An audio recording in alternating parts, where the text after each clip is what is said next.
The late afternoon sun hung low over the intersection of Elm Street and 15th Avenue, casting jagged shadows that stretched across the cracked pavement like skeletal fingers. A stillness gripped the scene, broken only by the occasional rustle of leaves skittering along the ground in the faint breeze. Amid this quiet stood an ancient phone booth, its glass panels dulled by layers of grime and neglect, a relic of a time long past. Most days, it went unnoticed, a forgotten monument blending into the urban decay. But today, it was the center of something brewing, something heavy with consequence. Inside the booth, Eleanor Harris moved with a purpose that belied her fragile appearance. At 98 years old, her body was a map of time-stooped shoulders, hands gnarled by arthritis, and a face carved with deep lines of experience. Yet her spirit burned fiercely beneath the surface. She wore a thick gray coat, its bulk swallowing her slight frame, and her silver hair caught the fading light in fleeting glints. As she pressed trembling fingers against the cold, worn keypad, each motion was deliberate, almost ritualistic. Insert a coin, dial a number, lift the receiver to her ear, whisper a few hushed words, then slam it down with a force that startled the stillness. Over and over, she repeated the cycle, her frustration mounting with each failed attempt. Her sharp eyes, undimmed by age, gleamed with a resolve that seemed to defy the weight of her years. She wasn't just making a call, she was reaching for something vital, something slipping through her grasp. Across the street, Officer Jack Miller sat in his patrol car, arms folded tightly against his chest, his gaze locked on the booth. He'd been parked there for nearly half an hour, called to the scene by a vague report of suspicious activity. He'd expected a rowdy teenager or a vagrant causing trouble, not this an elderly black woman alone in a phone booth. At first, he'd watched with mild curiosity, assuming she was lost or confused, perhaps in need of help. But as the minutes dragged on, her rhythmic persistence gnawed at him. There was no distress in her posture, no plea for assistance, just a stubborn, calculated focus that set his nerves on edge. His fingers drummed restlessly against the steering wheel, the sound of faint echo in the confined space of the car. Something about her didn't sit right. She wasn't erratic or panicked, she was determined, and that unnerved him more than he cared to admit. Jack grabbed his radio, the static crackling as he pressed the button. Dispatch. This is Officer Miller. I've got a possible loiterer at Elm and 15. An elderly woman, acting agitated, using the phone booth repeatedly. I'm going to check it out.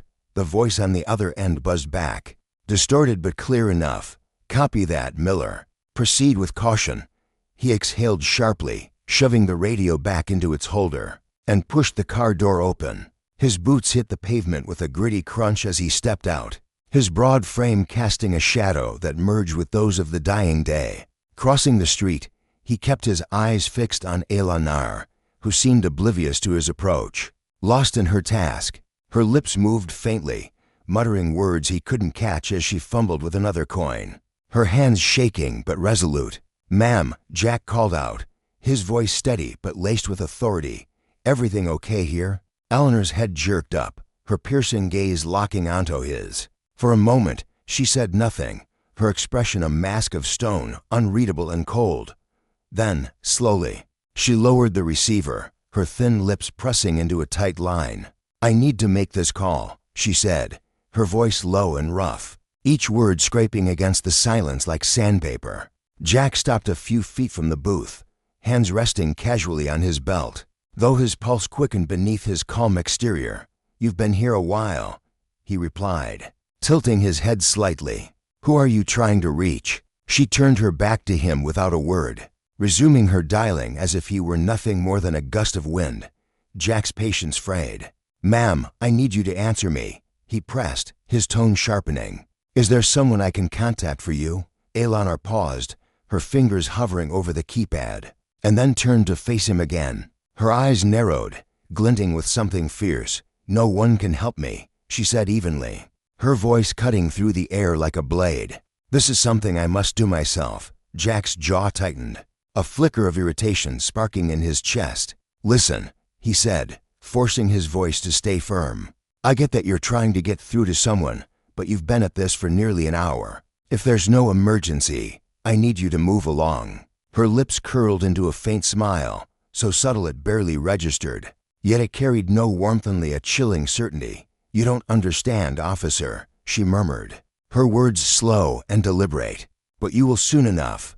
A shiver ran down Jack's spine, unbidden and unwelcome. He hesitated, glancing back at his patrol car, then at the booth, its grimy glass reflecting the last rays of sunlight. "I'm not here to argue," he said, his voice hardening. "But if you don't leave voluntarily, I'll have to take you with me. Do you understand?" Eleanor tilted her head, studying him with an intensity that made his skin prickle. Then, with a slow, almost theatrical grace, she hung the receiver back on its hook and stepped out of the booth. Her movements were calm, her thin, wrinkled wrists extended toward him as if offering a gift. "Do what you have to do," she said softly, her voice a whisper that carried the weight of a storm. Jack stared at her, thrown off by her sudden compliance. This wasn't how people react to defiance. Anger, fear, those he knew how to handle. But this quiet surrender, this unshakable calm, rattled him. He pulled the handcuffs from his belt, snapping them onto her wrists with a muted click. "You're under arrest for loitering," he said, his tone steady, but his mind racing. She didn't flinch, didn't resist. She stood there, head held high, her gaze boring into him. "You'll regret this," she whispered, so faintly he almost missed it. His grip on her arm tightened instinctively as he led her toward the car, her words sinking into him like a splinter. The phone booth stood silent behind them, its purpose abandoned. Yet Jack couldn't shake the feeling that they'd left something behind, something alive, something watching. As he guided Eleanor into the back seat and shut the door, her parting words lingered in the air, heavy and ominous. "You'll regret this." He climbed into the driver's seat, starting the engine with a low rumble. But the sound did little to quiet the unease gnawing at him. The drive to the station was a blur, his thoughts a tangle of frustration and doubt. What had he just stepped into? In the rearview mirror, Eleanor sat ramrod straight, her frail frame somehow commanding despite the cuffs. Her face was a blank slate, but her iced unrelenting. Piercing eye seemed to drill into the back of his skull. The silence in the car grew oppressive, pressing against his chest until he couldn't stand it any longer. "Why didn't you just tell me what was going on back there?" he asked, his voice cutting through the tension. She didn't answer right away. Instead, she tilted her head slightly, a faint, knowing smile tugging at her lips. "You wouldn't have believed me," she said at last, her tone cool and measured. Jack's grip on the steering wheel tightened, his knuckles whitening. "Try me," he shot back, glancing at her reflection. "Because from where I'm sitting, it looks like you're wasting both our time." Eleanor exhaled slowly, a sound that carried the weight of exhaustion and disdain. "The person I need to reach isn't someone you'd understand," she replied, her words cryptic and deliberate. "They're the only one who can fix this." Jack's brows furrowed, his patience wearing thin. "Fix what?" he demanded. "What's so urgent that you've been standing in that booth for an hour, calling no one?" His voice rose, edged with exasperation. "Or is this just some game you're playing?" Her gaze met his through the mirror, steady and unflinching. "You don't see it yet," she said softly, "but you will. Soon enough, you'll understand why I had to make that call." Jack's jaw clenched, his frustration boiling over. "I don't have time for riddles, ma'am. If you're in trouble, say it. If not, you've got no business loitering like that." For the first time, a flicker of emotion crossed her facility, perhaps, or something darker. "Trouble?" she echoed, a dry, humorless laugh escaping her. "You don't know what trouble looks like." "Officer!" Jack slammed his hand against the steering wheel, the sharp sound jolting the air. "Enough with the cryptic nonsense," he snapped. "Who are you trying to call, and why does it matter?" Eleanor leaned forward slightly, the cuffs clinking faintly against her wrists. "That phone booth isn't just a machine, officer," she said, her voice dropping to a near whisper. "It's a thread of fragile connection to something bigger than you, me, or this whole damned city. And that thread is unraveling."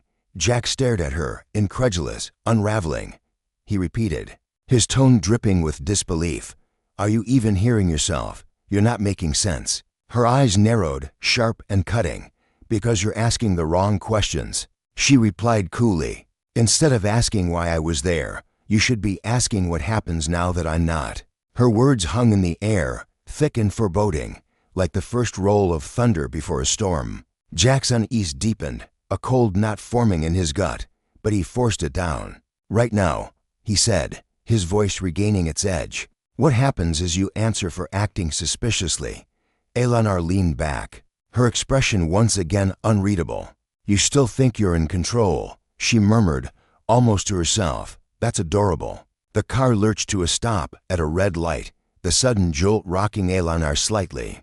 Though she remained composed, Jack's hands tightened on the wheel, his mind racing. He'd arrested her out of protocol, out of habit, but now he wasn't so sure.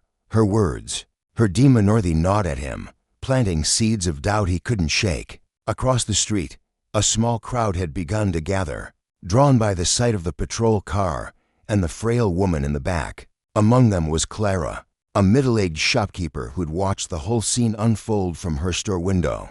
Her arms were crossed, her lips pursed in quiet indignation. She'd seen Eleanor in that booth before, knew her as a fixture in the neighborhood, a woman of few words, but endless dignity. To Clara, this wasn't suspicion, it was harassment, plain and simple. As Jack drove on, the weight of what he'd done began to settle in at just the arrest.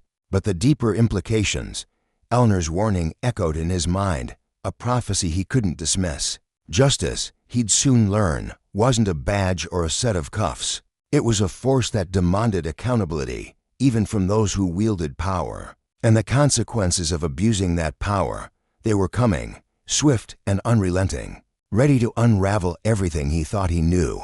The patrol car rolled to a stop in the dimming light of dusk, its headlights slicing through the encroaching shadows.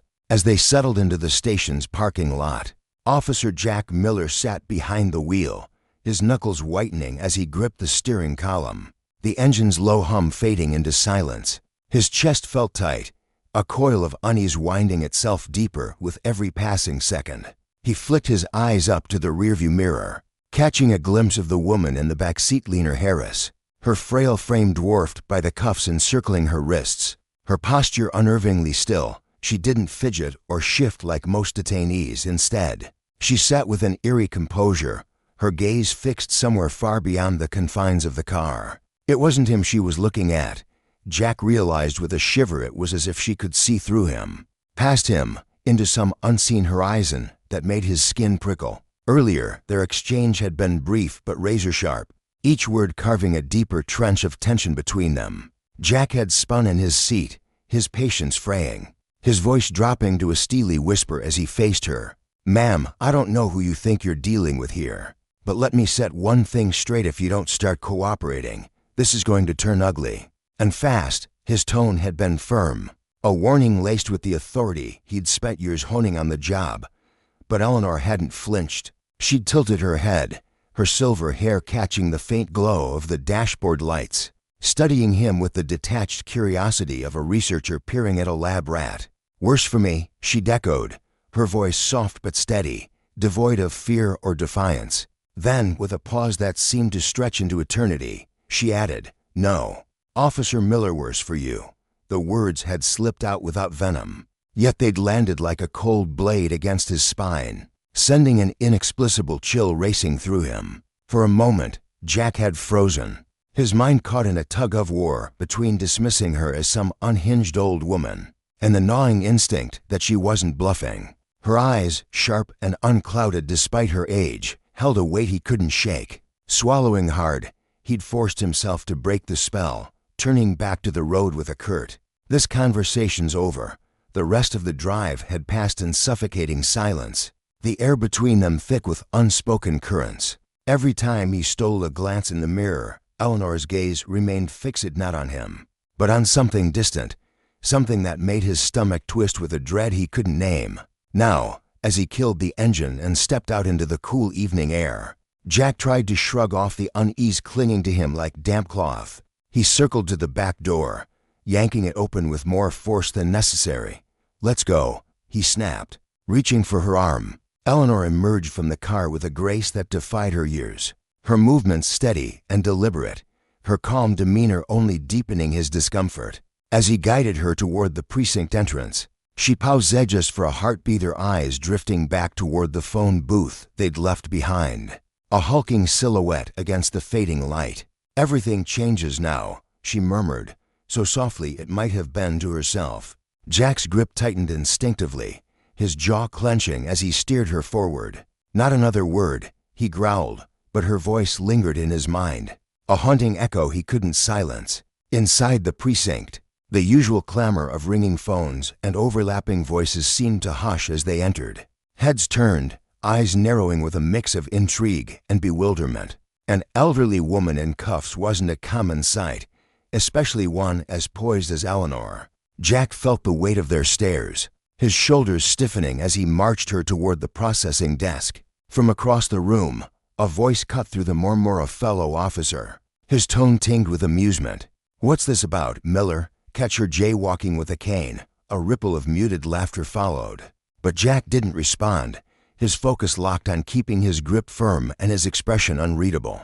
Eleanor settled into the chair at the desk with an almost regal air, her back straight, her cuffed hands resting lightly in her lap. Her sharp eyes swept the room, lingering on each face as if committing them to memory. Jack couldn't shake the feeling that she wasn't fascinated by the cuffs, not by the stares, not by him. If anything, she seemed to hold the upper hand, a quiet power radiating from her that set his nerves on edge. "Name," he barked, pulling out a form and gripping a pen with more force than needed. "Eleanor Harris," she replied, her voice clear and unwavering, cutting through the hum of the room like a bell. "Age," he pressed, his pen hovering over the paper. 98, she said, and Jack's hand stilled. He glanced up, searching her face for some sign of frailty or deception. But her gaze met his with a steadiness that belied her answer. She didn't look 98, not in spirit, at least.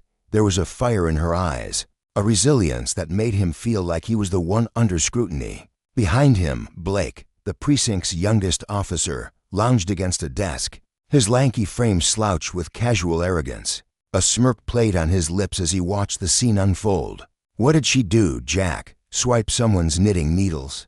Or maybe she was tearing up the streets in her walker. The room chuckled again, the sound grating against Jack's already thinning patience. He whipped around, his expression hardening. "Loitering," he said flatly, his voice edged with irritation. Suspicious behavior at a phone booth. She'd been there almost an hour, calling no one.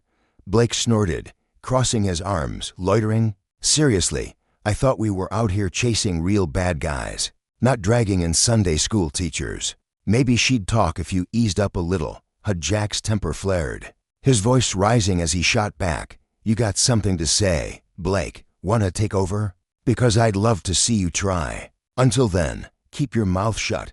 Blake raised his hands in mock surrender, his grin fading as he muttered, "Touchy, touchy." Eleanor's lips twitched, a faint glimmer of amusement breaking through her stoic mask. "Your young friend has a point," she said suddenly, her voice slicing through the tension like a knife. "I'm not exactly the usual suspect, am I?" Blake arched a brow, leaning forward with renewed interest. "See, even she thinks this is nuts." Jack slammed his pen down, the sharp clack echoing in the room as he spun to face Blake fully. "You want to run this case? Be my guest. Otherwise, stay out of it." Blake shrugged, retreating into a sulky silence. But Jack could feel the weight of his judgment lingering. Turning back to Eleanor, Jack's frustration boiled over. She watched him with that same infuriating calm, her eyes glinting with something he couldn't place: serenity, maybe, or certainty. "Address," he demanded, his tone clipped. She tilted her head slightly, as if weighing whether to indulge him. "Does it matter?" she asked, her voice carrying a faint, mocking edge. "It's protocol," he snapped, his grip on the pen tightening until his knuckles ached. "Fairview Retirement Home," she said after a beat, her words slow and deliberate, as if she were humoring a child. Jack scribbled it down, his mind racing. None of this made sense of her cryptic remarks, her unshakable poise, that damned phone booth. She wasn't scared or angry or even confused. She was waiting. For what? He couldn't fathom, but the thought gnawed at him, relentless and sharp. The shrill ring of a phone shattered the uneasy quiet, jolting Jack from his spiraling thoughts. Officer Reed, seated at a nearby desk, snatched up the receiver. "East Precinct, Reed speaking," he said, his voice casual at first, but as he listened, His posture stiffened, his brows knitting together in a frown. He glanced up, locking eyes with Jack. "Miller, call for you.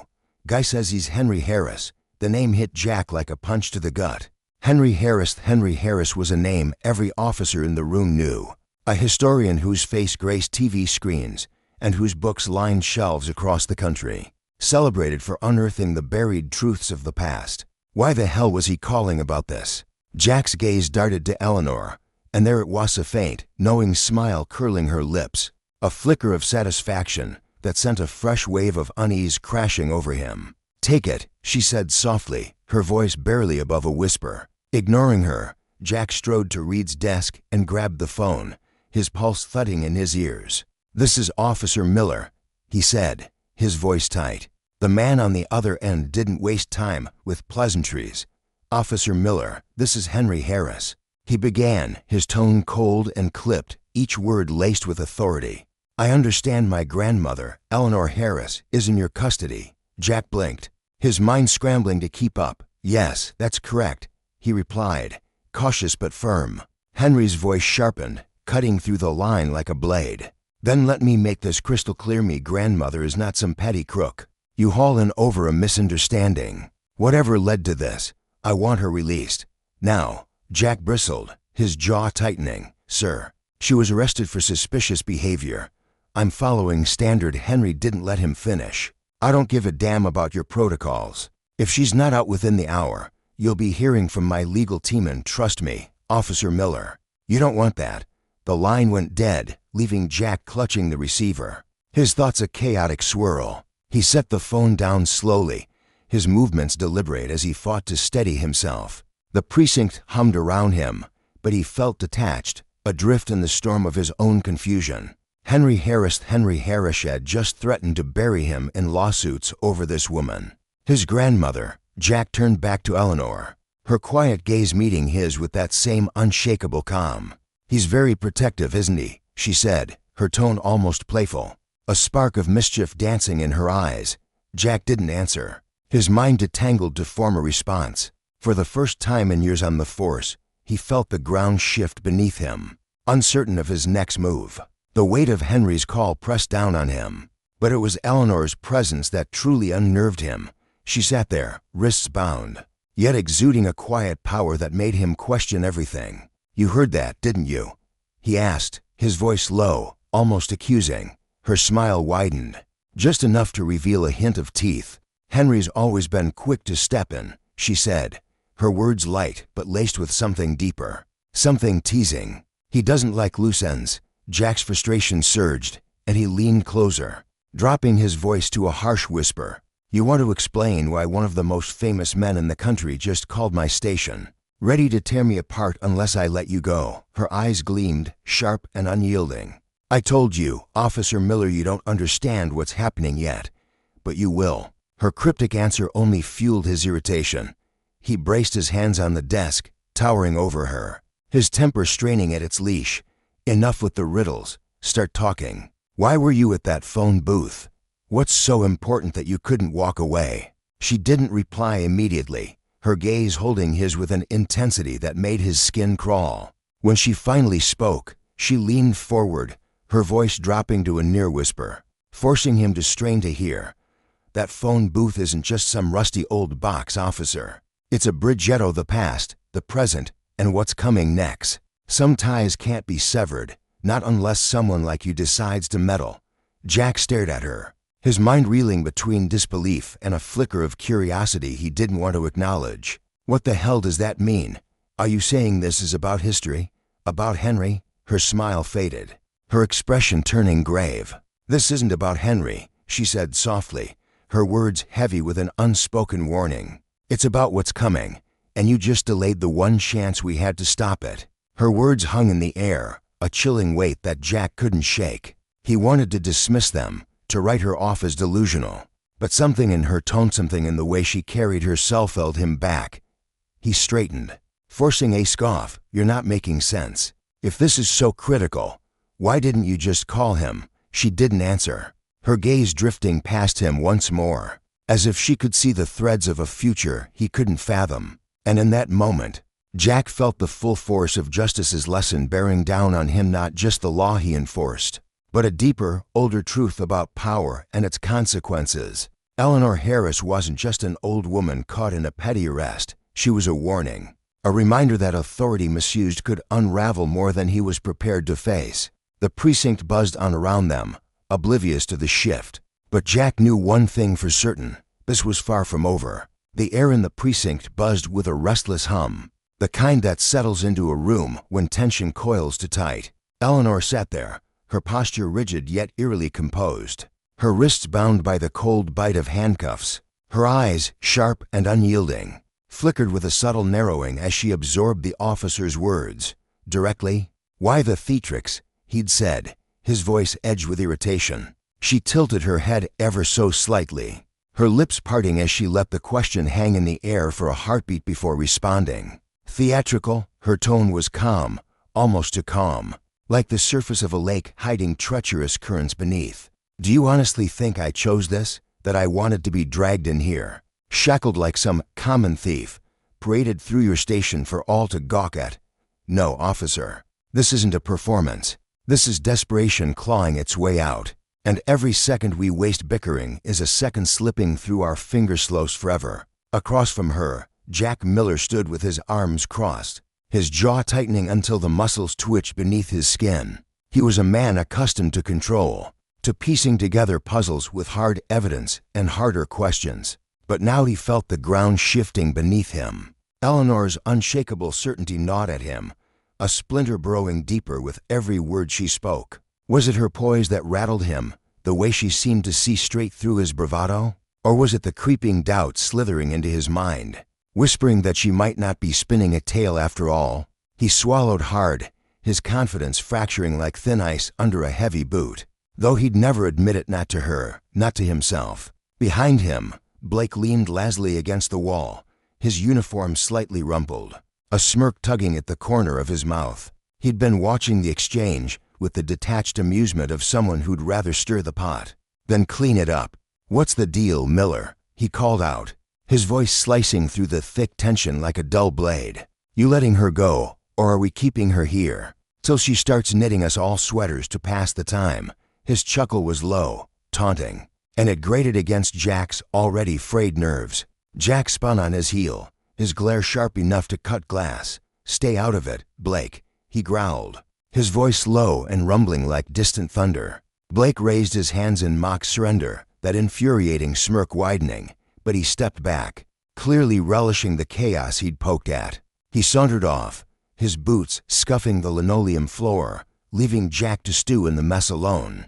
Jack turned back to Eleanor, his patience thinning with every breath. "You're not doing yourself any favors," he said, his words clipped, each syllable heavy with frustration. "The more you dodge my questions with these cryptic little games, the less I'm inclined to buy a single thing you're selling." Eleanor sighed, and for the first time, a faint crack appeared in her polished armor, a fleeting flicker of impatience that broke through her serene facade. She leaned forward slightly, her voice firm, resolute, carrying the weight of someone who'd long since stopped caring about being believed. "It's not about what you believe, officer. It's about what you do next. That's the only thing that matters now." Before Jack could fire back, the shuffle of boots interrupted them. Another officer, a weary man with a perpetually furrowed brow named Reed, approached, clutching a single sheet of paper. "Miller, this just came in," he said, holding it out with a mix of curiosity and unease. "Fax from Henry Harris's office." Jack snatched it from Reed's hand, his eyes darting across the page. The letterhead screamed authority, crisp, official, the kind that demanded obedience without explanation. The message was short, blunt, and left no room for argument. "Eleanor Harris is not to be detained under any circumstances. Release her immediately or face legal consequences." Jack's grip tightened, the paper crinkling under his fingers as he reached the final line. "She is vital to ongoing research of national importance." His head snapped up, his gaze locking onto Eleanor's. She watched him, her expression unreadable yet piercing, as if she already knew every thought racing through his mind.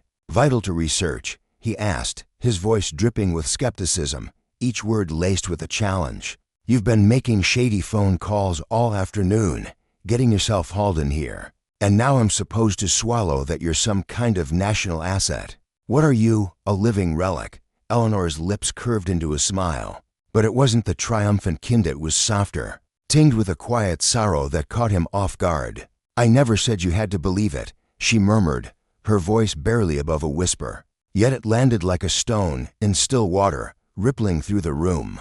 Jack's frustration erupted. He slammed the fax down onto the desk, the sharp smack echoing off the walls.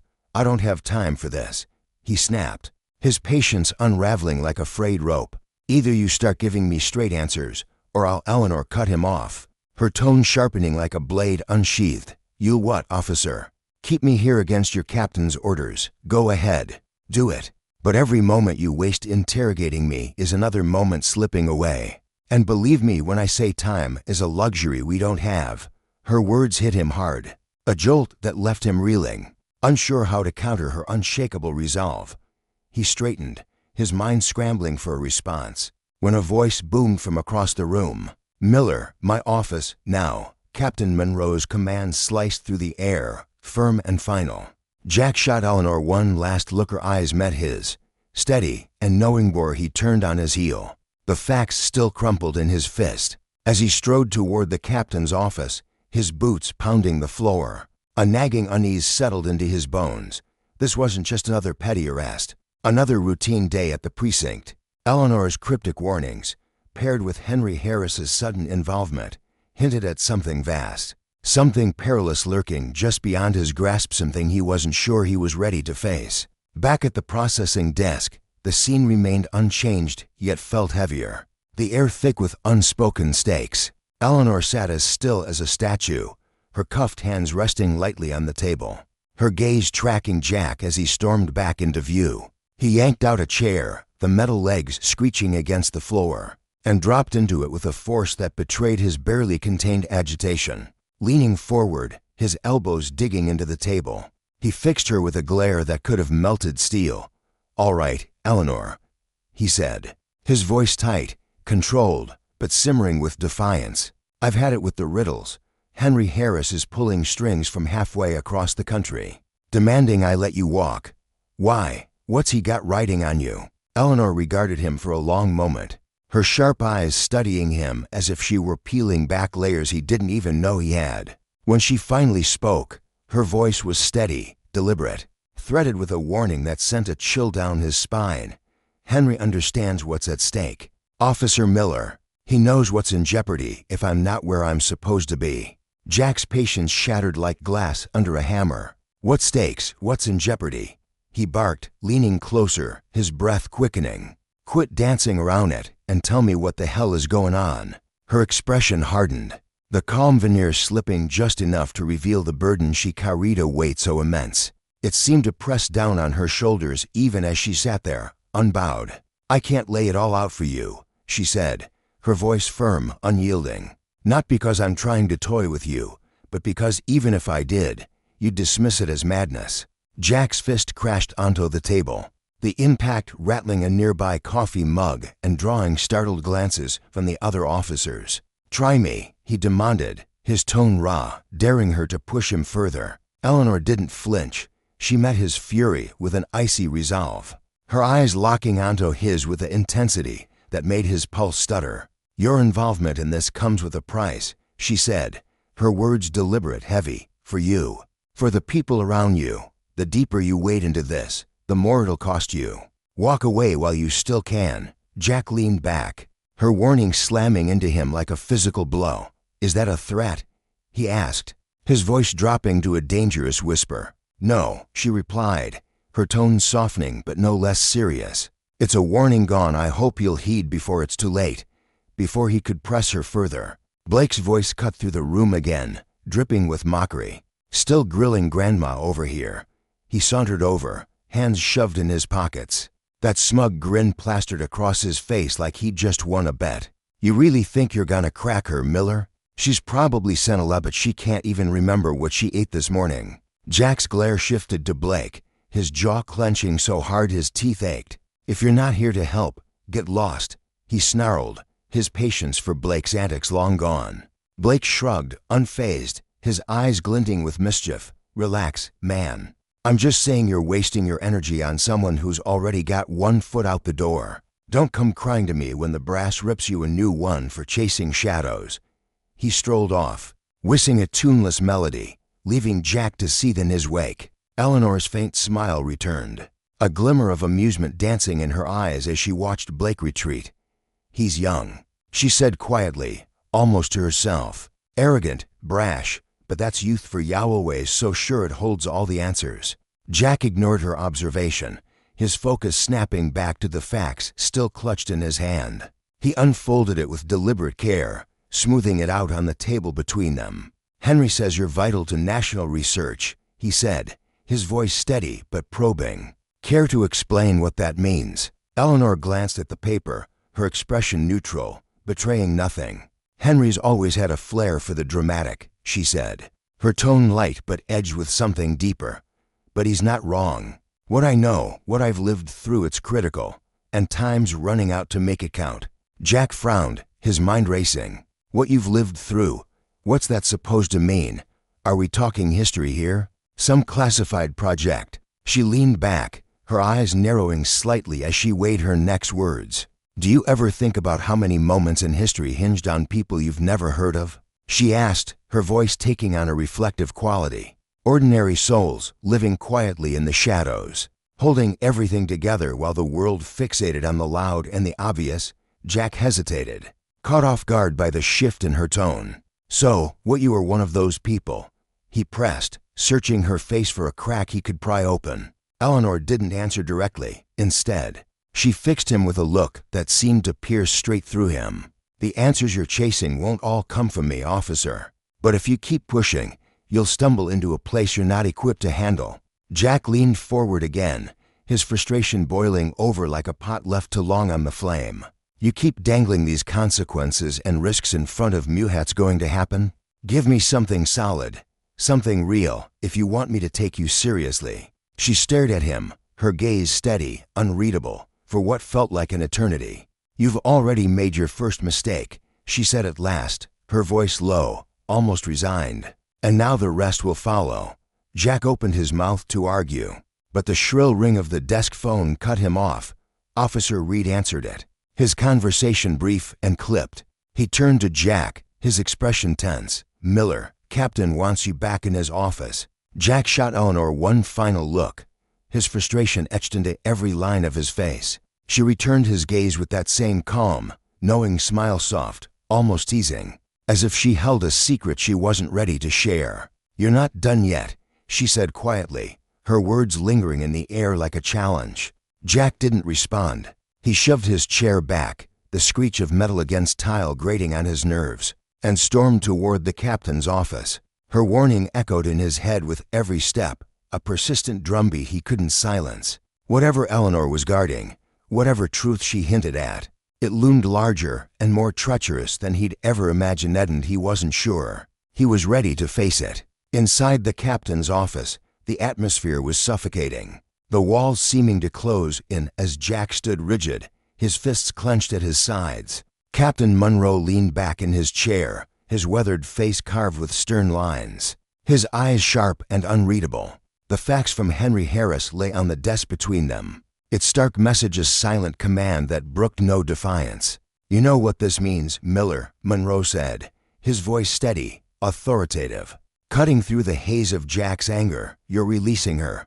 Now. Jack shook his head, his frustration spilling over like water breaching a dam. With all due respect, Captain, this doesn't add up. She was acting cagey, dodging every question I threw at her. And now some historian is threatening to bury us in legal hell if we don't cut her loose. We're missing something big. Hooray, can feel it. Munro tapped a finger on the desk, his gaze narrowing, a silent warning in the gesture. I don't care if it doesn't sit right with you.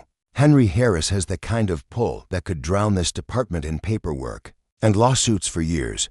I'm not giving him the ammunition to do it. Jack took a step closer, lowering his voice but not his intensity, his words trembling with conviction. You didn't hear her, Captain. She's sitting on something hinting at connections, events, stakes she won't explain. It's not just smoke and mirrors. Whatever she's tangled up in, it's dangerous, and letting her walk feels like handing her the match to burn it all down. Monroe's expression didn't waver, but his silence stretched, heavy and deliberate, as he weighed Jack's words against the reality of the orders before him. The story of Eleanor and Jack wasn't just a clash of wills in a dusty precinct. It was a lesson carved in sharp relief. Justice, that elusive ideal Jack chased with every fiber of his being, wasn't always a straight line from question to answer. Eleanor's cryptic defiance and Henry's overreaching influence laid bare a bitter truth. Power, when wielded without accountability, could twist the scales until they broke. Every choice Jack Medivery pushed against her warnings, every refusal to back down carried consequences that rippled beyond the station's walls. And as the clock ticked on, the cost of that lesson grew steeper. A reminder that the pursuit of truth could sometimes lead not to clarity, but to an abyss where power reigned unchecked. The air in the precinct office hung thick with tension, a palpable weight pressing down on everyone inside. Monroe's eyes, sharp and unyielding like shards of flint, locked onto Jack with an intensity that made the younger officer's skin prickle. His voice carried the gravelly edge of a man who'd spent decades barking orders, and now he leaned forward, his weathered hands gripping the edge of the desk as if anchoring himself against Jack's defiance. "Miller, I can't even begin to unravel the mess you're making here," he growled, his tone laced with exasperation. "If that woman's hiding something, and I'm not saying she is, it's not your burden to carry. Your job is to follow orders, not to play detective with some 98-year-old relic who's probably half lost to her own memories. Let it go." Jack's jaw clenched so hard he could feel the muscles twitching beneath his skin. His hands balled into fists at his sides, nails digging into his palms as a storm of frustration churned in his chest. "So that's it," he shot back, his voice tight with barely restrained anger. "We just let her stroll out of here, no questions asked. Act like none of this ever happened, like she didn't sit there with that smug, knowing look while we fumbled around for answers." His words hung in the air, sharp and defiant, a challenge Monroe clearly hadn't expected. Monroe straightened, his broad shoulders squaring as he fixed Jack with a stare that could have cracked stone. His voice dropped low, a menacing rumble that seemed to vibrate through the room. "That's exactly what we're doing, Miller. You're going to release her. That's not a suggestion, it's an order." His eyes narrowed, daring Jack to push further, to test the limits of his authority. For a moment, Jack stood frozen, every fiber of his being screaming to argue, to demand the truth he could feel slipping through his fingers. But Monroe's expression was a wall-cold, immovable, and absolute. There was no room for debate, no crack in his resolve to exploit. "Understood," Jack muttered through gritted teeth, the word tasting bitter on his tongue. He turned sharply on his heel, the soles of his boots thudding against the worn linoleum as he stormed out of the office. His mind raced, a chaotic swirl of anger and disbelief. How could Monroe dismiss this so easily?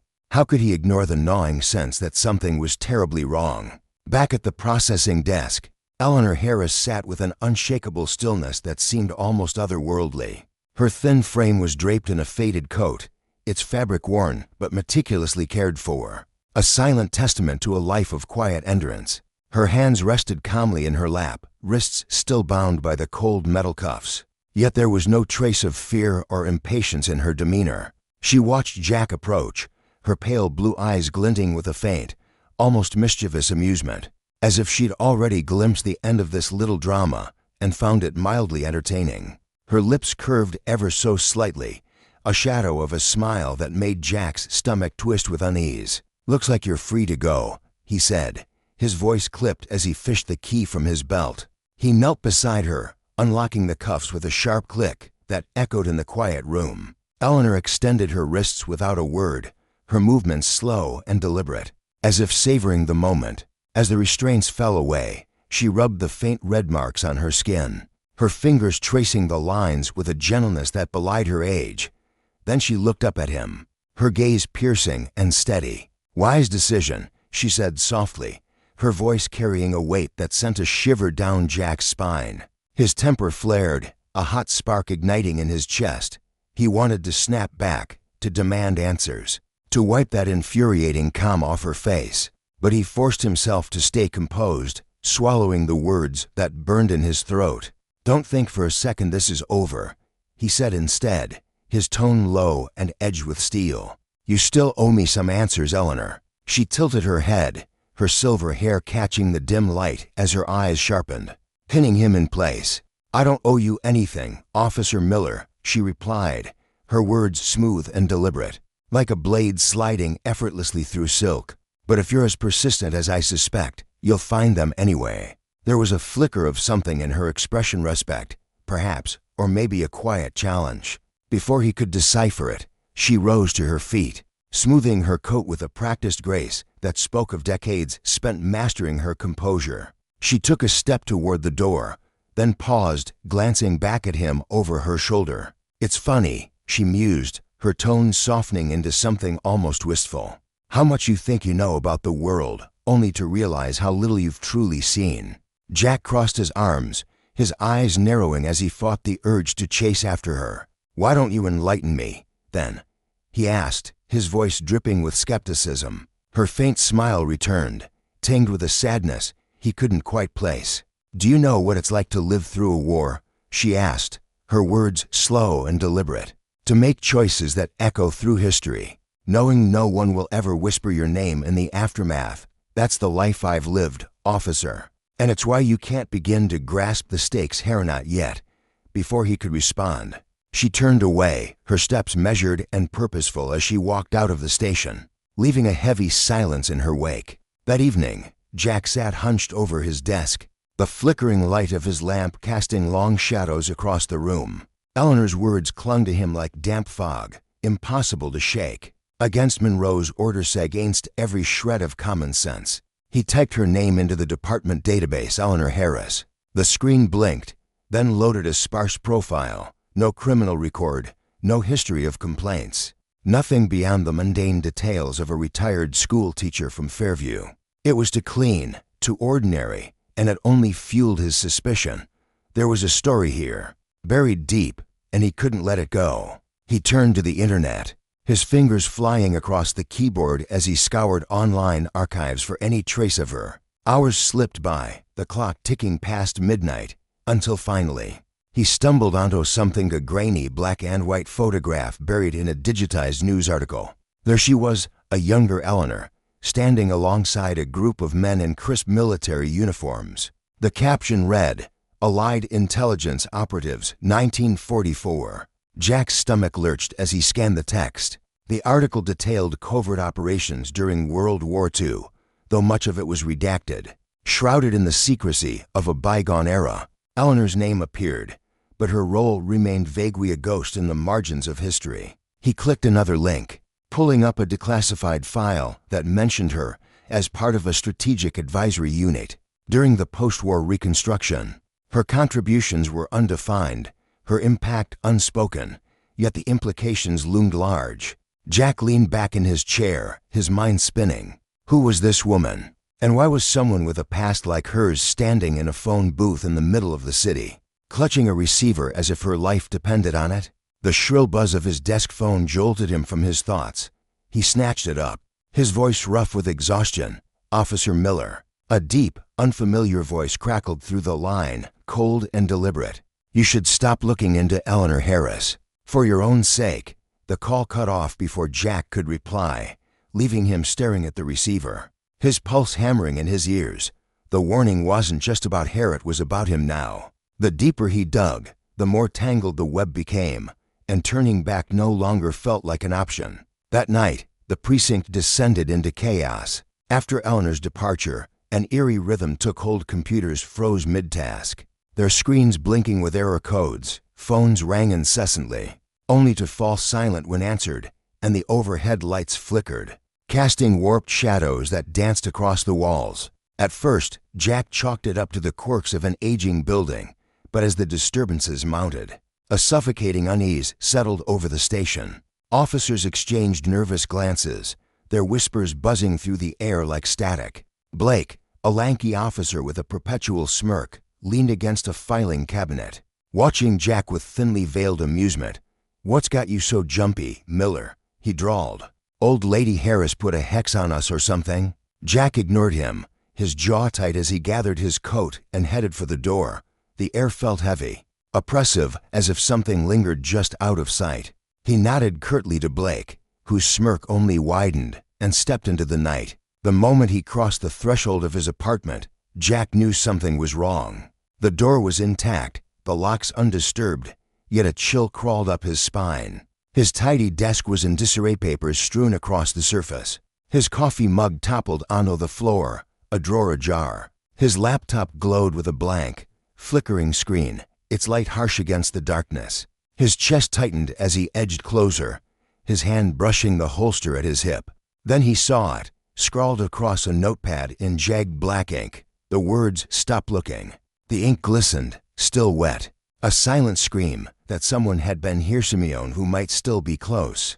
Jack spun around, his eyes darting to every corner, but the apartment was empty. The windows were locked, the silence absolute, yet he couldn't shake the feeling of being watched. His phone shattered the stillness with a piercing ring. He grabbed it, his voice taut. "Miller." Static hissed through the line, then that same deep voice returned, slow and deliberate. "I warned you, Officer Miller. Let it go." The call ended, and Jack slammed the phone down, his breath ragged. Whoever this was, they weren't just threatening him, they were toying with him. And Eleanor Harris wasn't just an old woman with a mysterious past, was the key to something vast and perilous. The next day, Jack's nerves were frayed as he navigated the city streets. A black sedan trailed him, its presence subtle but unrelenting, always a few cars behind. He swerved onto a side street, then into an alley, his heart pounding as he watched the car glide past, its tinted windows impenetrable. He waited, gripping the steering wheel until his knuckles whitened, his mind racing with questions he couldn't answer. Back at the station, Blake sauntered over, his smirk as infuriating as ever. "Rough night, Miller? You look like hell warmed over." He propped himself against a desk, crossing his arms, still obsessing over Grandma Harris. "What she got on you? A secret love note?" Jack stopped dead, turning to face him with a glare that could have melted steel. "I'm not in the mood, Blake. Back off." Blake raised his hands, feigning innocence. "Easy, easy. Just trying to lighten the mood." "You're wound tighter than a spring," he chuckled. But there was a flicker of unease in his eyes. Had seen the shift in Jack, the raw edge that hadn't been there before. Jack ignored him, sinking into his chair and firing up his computer. He was done playing by the rules, but before he could dive back into his search, his phone rang again. He hesitated, then answered. "Miller." This time, the voice was familiar and furious. "Officer Miller, it's Henry Harris." Jack straightened, bracing himself. Henry's tone was icy, each word a shard of glass. "I told you to stop digging. Eleanor's been released. That should have been the end of it. Yet here we are." Jack frowned, his grip tightening on the receiver. "Mr. Harris." But Henry cut him off, his voice a low growl. "You're stirring up trouble you can't handle, Miller. Justice isn't what you think it, isn't it, when power's been abused for so long it's become invisible.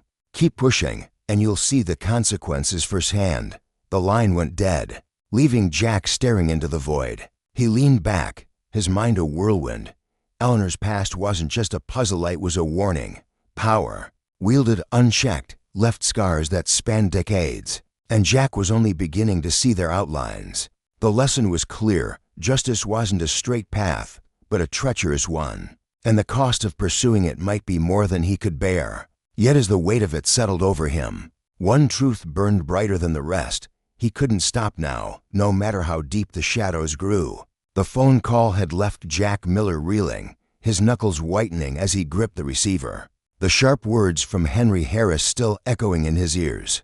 Henry's voice had crackled through the line, laced with a mix of fury and desperation, threatening legal action and demanding Eleanor's release from custody. Now, as Jack tried to unravel the tangled mess before him, Henry's tone shifted to something colder, more menacing. "You're upset because I'm asking questions," Jack snapped, his voice rising with barely contained frustration. "But you can't have it both ways, Mr. Harris. You don't get to intimidate me into silence, and then dodge every attempt I make to understand what's happening here." His chest heaved as he spoke, the weight of the past few days pressing down on him like a physical force. On the other end, Henry's response came fast and biting, cutting through the static like a blade. "You don't have a clue what you're dealing with, Officer Miller," he hissed, his words dripping with a venom that made Jack's skin prickle. "This isn't some tidy little case you can wrap up with a few forms and a neat bow. You keep shoving your nose where it doesn't belong, and you'll drag yourself and everyone around you into a pit you won't climb out of." The threat hung heavy in the air, and Jack could almost picture Henry's face, jaw clenched, eyes narrowed, a man teetering on the edge of control. Jack's temper flared, a hot surge of defiance coursing through him. Worse, how exactly? He shot back, slamming his free hand onto the desk, the sound reverberating through the dimly lit station. "You and Eleanor keep spinning these cryptic little circles, expecting me to just nod and walk away. If you want me to stop, give me something real something I can hold on to, because right now, all I've got is a gut feeling that you're both hiding the truth, and I'll keep digging until it's in my hands." His voice trembled with resolve, each word a hammer striking steel, forging his determination into something unbreakable. A long, suffocating silence followed, stretching out until Jack wondered if Henry had hung up. When the man finally spoke again, his tone had shifted lower, quieter, almost defeated, as if the fight had drained out of him. "You're walking straight into a storm, officer," he said, the words heavy with a resignation that sent a chill down Jack's spine. "Don't say I didn't warn you." Before Jack could respond, the line went dead, the abrupt silence jarring him back to the present. He set the phone down slowly, his mind a whirlwind of suspicion and unease. Someone had been watching him, had felt it for days now. His home had been breached, his sense of safety shattered, and now Henry Harris was all but pleading with him to back off. Every step closer to the truth seemed to tighten the noose around his neck, pulling him deeper into a shadowy maze of secrets. But Jack wasn't wired to retreat. If there was a storm coming, as Henry claimed, it had already arrived, and he was ready to face it head-on. Leaning forward in his chair, Jack's jaw tightened, his features hardening with a steely resolve. If Eleanor and Henry were so desperate to scare him off, it could only mean one thing. He was inches away from uncovering something they'd kill to keep buried. The thought fueled him, stoking the fire in his chest as he grabbed his coat and headed for his car. Outside the station, rain pattered against the windshield, each drop a soft tap like the ticking of a clock counting down to some inevitable reckoning. He'd been spinning his wheels for days, chasing vague threats and dead-end leads, but no more. Eleanor Harris wasn't going to hand him the answers gift wrapped with a smile he'd have to wrench them from the source. Jack drove through the slick streets, parking a block away from the corner of Elm Street and 15th Avenue, where it had all begun. The phone booth stood there unchanged, a grimy relic of rust and neglect, its dull metal frame blending into the urban decay around it. To anyone else, it was nothing, just another forgotten piece of the city's landscape.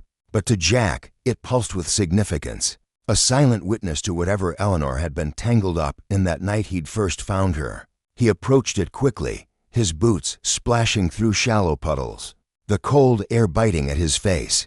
Stepping inside, he was hit by the stale stench of damp metal and old cigarette smoke, a sour tang that clung to the back of his throat. The receiver dangled lifelessly as he let it hang, his eyes sweeping over the booth's interior. Scratches marred the glass, paint peeled in jagged strips, but his instincts screamed that there was more here, something hidden beneath the surface.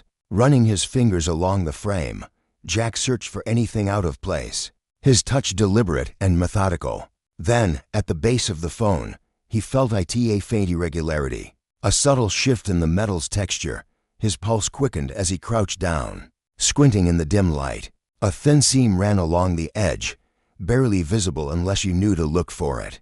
With a flick of his pocket knife, he pried it open, the soft scrape of metal against metal echoing in the cramped space. Inside was a concealed compartment, and nestled within it, a small, tightly folded piece of paper. His hands trembled slightly as he unfolded it, revealing a cryptic string of characters scrawled in precise handwriting. AE119 for 3D. Coordinate booth, signal active. The words hit him like a punch to the gut. This wasn't just a rundown phone booth, it was a cog in a much larger machine. Something tied to wartime secrets that refused to stay buried. Back at the station, Jack threw himself into the archives, ignoring protocol as he tore through dusty files and forgotten records. Hours bled into one another, the fluorescent lights buzzing overhead as he pieced together fragments of a puzzle decades in the making. Declassified documents, faded surveillance logs, and obscure mentions in local history articles slowly painted a picture. During World War II, covert phone booths like the one on Elm Street had been installed in key city secret hubs. In a clandestine communication network, they'd been used to relay coded messages, allowing operatives to pass vital intelligence undetected. Most were dismantled after the war, their signals silenced, their purpose obsolete. But one detail stopped Jack cold. Some units had lingered, kept operational for shadowy post-war intelligence work. Eleanor hadn't been exaggerating or hallucinating. She'd been using that booth to tap into something still alive, still humming with purpose. As the realization sank in, his desk phone jolted him out of his thoughts with a shrill ring. He snatched it up, answering on reflex. "Miller," he barked. The voice that responded was warped, a jagged mix of static and distortion that made his skin crawl. "Stop now, officer," it rasped, each word sharp and deliberate. "You've gone far enough." Jack's grip tightened, his knuckles whitening. "Who are you? What do you know about the booth?" he demanded, his voice steady despite the adrenaline surging through him. A brief pause crackled over the line before the reply came, chilling in its simplicity. "You're not the only one watching. Turn back before it's too late." The call cut off, leaving Jack staring at the receiver, his frustration boiling over. He slammed it down, the impact rattling the cluttered desk. Whoever was behind this wasn't just guarding a secret, they were fighting to bury it. And they weren't afraid to play dirty. Undeterred, Jack returned to the note, poring over the numbers and letters until his eyes ached. After hours of cross-referencing old codes and coordinates, he cracked it. The sequence pointed to an abandoned building on the city's outskirts, a former intelligence hub from the war. He didn't hesitate.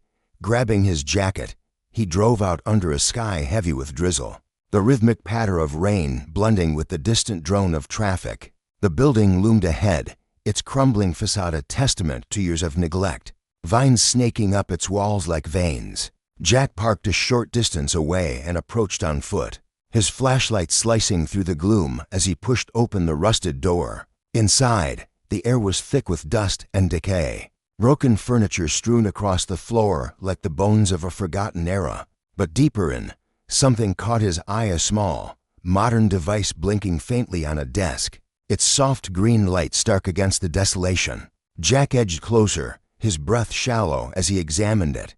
A signal receiver, wired to a crude power source, its design sleek yet purposeful. This wasn't the work of an amateur. Samin had been here recently, maintaining a link to the booth's signal. Before he could process it fully, a faint scuff echoed behind him, the sound of a shoe grinding against grit. He whirled around, hand flying to his sidearm. "Who's there?" he shouted, his voice cutting through the stillness. The shadows didn't move, the silence stretching taut as a wire. His heart hammered in his chest as he swept the room with his light, but nothing emerged. Whoever or whatever had been there slipped away unseen, leaving him with more questions than answers. Later that night, back at the precinct, Jack's mind churned relentlessly. He'd unearthed a secret dormant for decades, yet Eleanor's role remained a maddening enigma. The booth wasn't just a random release, it was a lifeline to a network still active, still dangerous. And the lesson was clear: power, when abused, left scars that lingered long after the guilty thought they'd escaped justice. He needed Eleanor again. She was the key, and he wouldn't rest until he had her in front of him, spilling the truth. The next evening, Jack pulled up outside Fairview Retirement Home, the rain-soaked streets glowing under the faint shimmer of streetlights. His chest tightened as he stepped out, determination warring with the unease gnawing at him. Inside, the receptionist shot him a wary glance, but said nothing as he strode down the quiet halls to Eleanor's door. He knocked firmly, and her voice called out, steady and unshaken, "Comin'." Stepping inside, he found her by the window, hands clasped in her lap, her sharp eyes meeting his with a flicker of recognition. "I wondered how long it'd take you to track me down," she said, a trace of amusement curling her lips. Jack didn't waste a breath. "Enough games, Eleanor," he said, his voice taut with barely restrained frustration. "I know about the booth. I know it's part of something massive, something you've been dancing around since day one. And I know you're reaching out to someone through that signal." Eleanor raised an eyebrow, her composure unshaken, as if she'd rehearsed this moment. "You've been busy, haven't you?" she replied, her tone almost teasing. She rose slowly, crossing to a small table where she poured herself tea, her movements deliberate, each gesture a quiet assertion of control. "Busy uncovering what you should have told me from the start," Jack countered, stepping closer, his patience fraying. "What's the signal for? Who are you contacting?" Eleanor paused, her back to him, the steam from her tea curling upward like a ghostly thread. "I wasn't contacting anyone," she said at last, her voice soft but firm. "I was warning them. But now it's too late." She turned to face him, her expression hardening into something raw and serious. "You've stumbled into a machine bigger than you can imagine, Officer Miller. That booth wasn't just a ghost of the past, it's a piece of a network built to outlast us all. And justice, it's a slow blade, but it cuts deep when power turns rotten." Her words hung between them, heavy with the weight of consequences Jack was only beginning to grasp. Jack sat across from Eleanor in the dimly lit lounge of the retirement home, the faint hum of an old radiator buzzing in the background as a cold wind rattled the windows. His brow furrowed deeply, etching lines of confusion and unease across his weathered face. The war had ended years ago, yet here she was, unraveling a tale that felt like a punch to the gut. "Dangerous how?" he asked, his voice rough, tinged with skepticism, as he shifted uncomfortably in the creaky wooden chair. Eleanor, her silver hair catching the flicker of a nearby lamp, waved a frail but deliberate hand toward the seat beside her, urging him to settle in. Her sigh carried the weight of decades, heavy with secrets she'd held too long. "The world didn't just heal after the fighting stopped, Jack," she began, her tone low and measured. "The battles didn't end, they morphed into something subtler, more sinister, like a shadow creeping across a room you don't notice until it's too late. Power doesn't vanish, it shifts hands, burrows underground, and festers." Jack's mind churned as he lowered himself into the chair, the cushion sagging under his weight. He could feel the tension coiling in his chest, a restless energy begging for answers. Eleanor's eyes, sharp despite her age, locked onto his. "That network we built to pass messages during the war, it didn't die when the treaties were signed. It grew, twisted into something else entirely. They turned it into a tool to watch the world, to track every move of anyone who might upset their precious balance." Her voice grew quieter, as if the walls themselves might overhear.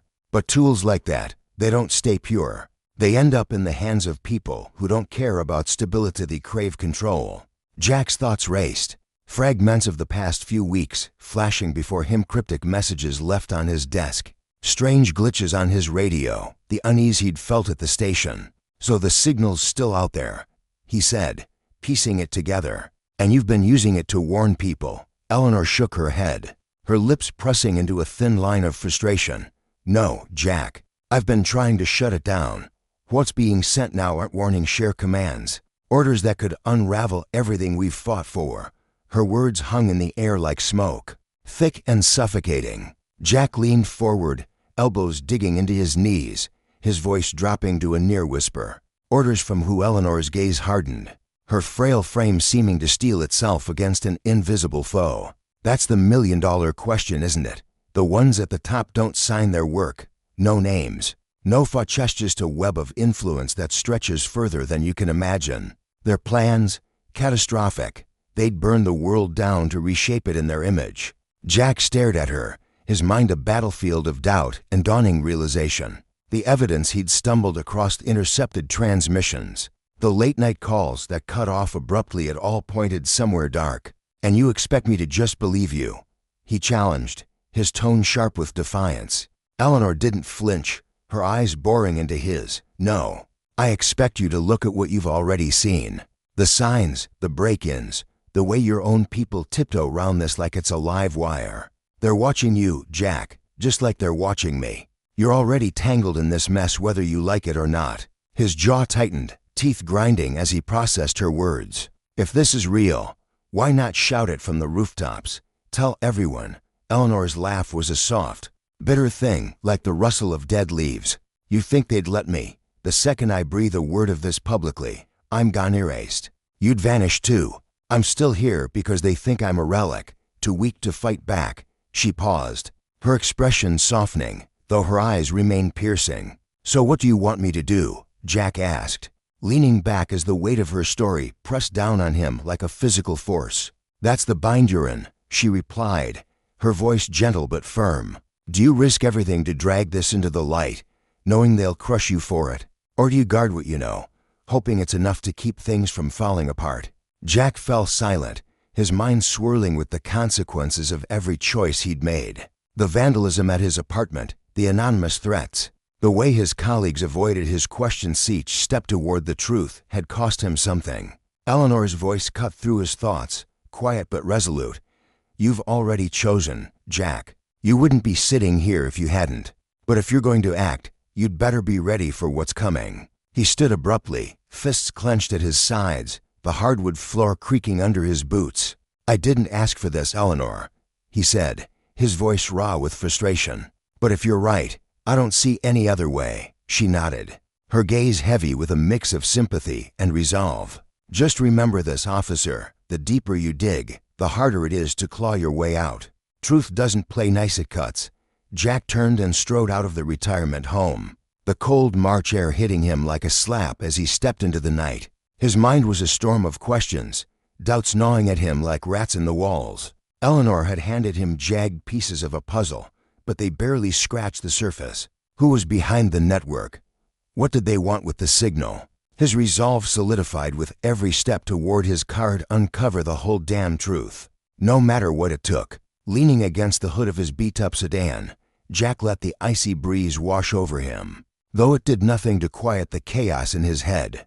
Eleanor's revelations had ripped away the last shred of denial. He'd clung tough. This wasn't just a strange case anymore.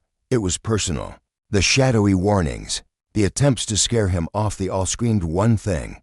Someone with real power wanted him blind. As he slid into the driver's seat, a flicker in his side mirror caught his eye. A black SUV sat at the far end of the block, its headlights dark, engine idling like a predator lying in wait. His stomach twisted. He'd seen that same vehicle lurking outside the station earlier that day, dismissed it as paranoia. Now, there was no denying I was being hunted. His fingers gripped the steering wheel until his knuckles whitened, and he fired up the engine with a low growl, pulling onto the street. He kept one eye on the rearview mirror. Sure enough, the SUV crept after him, its silhouette stark against the sodium glow of the streetlights. Jack's pulse quickened as he turned onto a narrow side road, then another, weaving through the city's veins in a desperate bid to shake his tail. But the SUV clung to him, a relentless shadow that refused to be lost. Adrenaline flooded his system, sharpening his senses as he yanked the wheel hard. Tearing onto an empty industrial stretch, he slammed the gas pedal down, the engine roaring in protest as the speedometer climbed.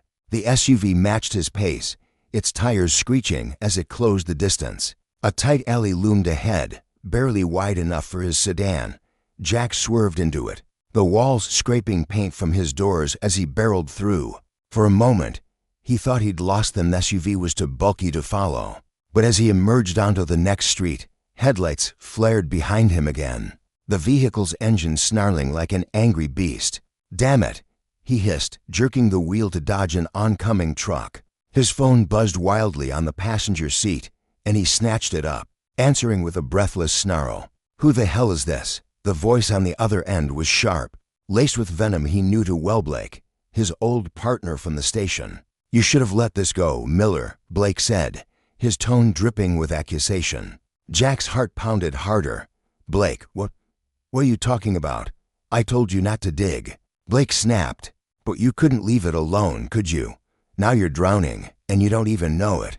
Jack's grip on the phone tightened, his voice a low growl. "You're in on this? You're working with them." Blake's laugh was cold, cutting. "You don't get it, do you? You're chasing phantoms, and it's going to get you killed."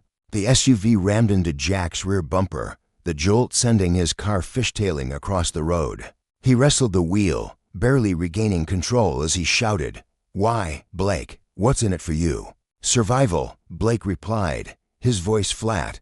I picked a side. You're about to learn what happens when you don't. The line went dead, and the SUV struck again. Harder this time. Jack veered into a side street, only to find himself boxed in a dead end. The brick wall looming like a judge's gavel. The SUV screeched to a halt behind him, doors flying open as two figures emerged, their faces swallowed by the shadows. Jack didn't hesitate. He grabbed his pistol from the passenger seat, kicked his door open, and ducked behind the car, shouting, "Stay where you are." They didn't listen. One raised a silenced pistol, the shot pinging off the hood with a burst of sparks. Jack fired back, his bullets forcing them to scatter, the alley erupting in a chaotic dance of gunfire. His breath came in ragged gasps, his world shrinking to the next move, the next shot.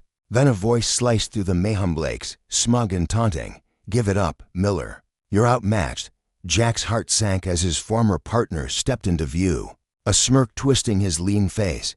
"Told you to drop it," Blake said, mockery dripping from every word. "You're a traitor," Jack spat, his gun steady despite the tremor in his chest. "What did they offer you? Cash? Power?" Blake's chuckle was dark, hollow. "You think this is about bribes? It's about staying alive. You're too pig-headed to see that." Rage boiled in Jack's veins. "You sold out to the people burying the truth." Blake's smirk vanished, his eyes narrowing. "Truth's irrelevant, Miller. The world keeps turning, no matter who's running it. But you had to play hero." He raised his weapon, but Jack was faster. His shot grazed Blake's shoulder, sending him stumbling behind a dumpster with a grunt of pain. "Lousy shot, as always," Blake called, though his voice wavered. Jack didn't waste the opening. He reloaded, eyes darting to a stack of crates near a rusted fire escape. The gunfire resumed, pinning him down. But he couldn't stay. With a deep breath, he bolted, firing wildly to cover his sprint. Blake yelled something curses, maybe orders, but Jack was already climbing, the metal groaning under his weight. He hauled himself onto the roof, lungs burning as he leaped to the next building, then the next, pushing through the ache in his legs. Below, the figures regrouped, their radios crackling with urgent chatter. Jack didn't stop to listen. He kept moving, rooftop to rooftop, until he collapsed in an abandoned lot blocks away, chest heaving as he slumped against a graffiti-streaked wall. The city's faint glow pulsed in the distance, but the shadows around him felt alive, endless. Jack wiped sweat from his face, his mind reeling. Blake's betrayal had turned suspicion into certainty. These people weren't just powerful. They were a machine, gears grinding everywhere he looked. Justice, he realized, wasn't a gift handed down. It was a fight, bloody and brutal, against those who'd twist power into a noose. Eleanor's warning echoed in his skull. The deeper you go, the harder it is to come back. He'd escaped tonight, but the cost was climbing. And the truth, sharp and unforgiving, still waited in the dark, in the suffocating stillness of a dimly lit safe house. Jack Miller sat hunched over a scarred wooden table, his breath uneven, his hands twitching with restless energy. The air felt thick, almost oppressive, buzzing with an electric tension that seemed to coil tighter with every passing second. Across from him, Eleanor Grayson perched on the edge of her chair, her posture rigid yet fragile, like a porcelain figure teetering on the brink of collapse. Her sharp, unyielding eyes glinted in the faint glow of a flickering bulb overhead, cutting through the gloom like a blade. For weeks, Jack had been running, dodging bullets that sang past his ears, unraveling betrayals that left his chest hollow, and chasing shadows that slipped through his grasp. Now, sitting here, the dam of his patience finally burst. "Enough, Eleanor." His voice cracked like a whip, sharp and raw, slicing through the heavy silence. "No more games, no more half-truths dangled in front of me like bait. I've been hunted, shot at, and stabbed in the back by people I trusted. I deserve answers, real ones right now." His words trembled with a fury born of exhaustion, his jaw clenching so tight it ached, his fists pressing hard against the table as if anchoring him to the moment. Eleanor didn't flinch. She leaned forward slowly, deliberately, her gaze locking onto his with an intensity that made his skin prickle. "You think you're ready for the truth, Jack?" Her voice was icy, each syllable measured, but beneath the frost lingered a faint tremor of something, turpity, perhaps, or regret. You believe that knowing it will somehow lighten the load you're carrying. That it'll make sense of all this madness? She paused, letting the weight of her words settle, her lips curling ever so slightly as if mocking his naivety. Jack's eyes narrowed, his breath hitching as he fought to keep his composure. I'll take my chances. He shot back, his voice low and steely, the muscles in his neck tightening as he leaned closer. Whatever it is, I can handle it. Eleanor exhaled a long, weary sigh and eased back into her chair, the movement slow and deliberate.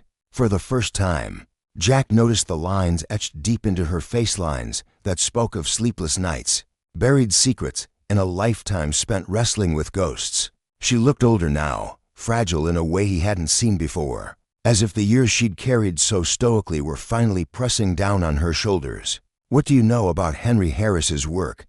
She asked, her tone quiet but piercing, like a needle slipping through fabric. Jack frowned, his mind racing to piece together the fragments he'd gathered.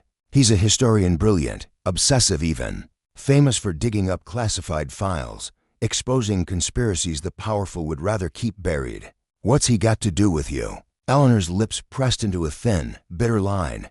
Everything, she said softly, her voice barely above a whisper, yet it carried the weight of a confession. Henry's work, what he uncovered, it's tied to me, to what I've seen, to what I've done. He found the truth, Jack, a truth hidden beneath decades of carefully crafted lies. Her eyes flickered with something unreadably guilt, perhaps, or a distant echo of pride. Jack's hands curled into fists, his knuckles whitening against the tabletop. What truth? He demanded, his voice rising with a mix of impatience and dread. His heart thudding against his ribs, Eleanor's gaze bore into him, unflinching, as if she could see straight through to the marrow of his bones. After the war, she began, her words slow and deliberate. There were deals struck in the dark secret pacts forged between men who craved power more than peace. Agreements that shaped the world we live in now. Alliances so twisted they were never meant to be exposed. Henry stumbled onto one of those deals, a pact that handed unimaginable control to a handful of elites, all at the expense of millions who'd never know they'd been sold out. Jack's brow furrowed, confusion warring with disbelief as he tried to process her words. What kind of pact? He pressed, leaning forward, his voice rough with urgency. Eleanor hesitated, her fingers tightening around the armrests of her chair, her knuckles pale against the worn wood. It wasn't just about wealth or influence, Jack, she continued, her tone darkening. It was about domination technically hoarded to outpace rivals, resources siphoned to choke entire nations, even people manipulated like pawns to keep the powerful on their thrones. Henry found evidence of this web, a network sprawling across borders, but his proof was fractured. He came to me because I held the missing pieces. Jack stared at her, his breath catching in his throat as the implications sank in. You're telling me you were part of it? His voice trembled, teetering between shock and accusation. That you helped build this machine? Eleanor's expression hardened, her eyes flashing with a fierce, wounded pride. I helped tear it down, or at least, I thought I did. Her voice grew taut, each word laced with a bitter edge. During the war, I worked in intelligence coved ops so deep most people wouldn't believe they existed. We intercepted coded messages, dismantled enemy plans before they could take root, and silenced threats in the dead of night. That old phone booth you've been chasing, it was one of our relays, a lifeline for passing secrets. But after the war, it changed. The system I fought for was twisted, corrupted by the very people I trusted. They turned it into a tool to cement their power. Jack shook his head, his mind reeling as he struggled to keep up. Why didn't you stop it then? He asked, his voice thick with frustration, his hands raking through his hair as he paced a tight circle in the cramped room. Eleanor's shoulders slumped, and for a moment, she looked utterly defeated.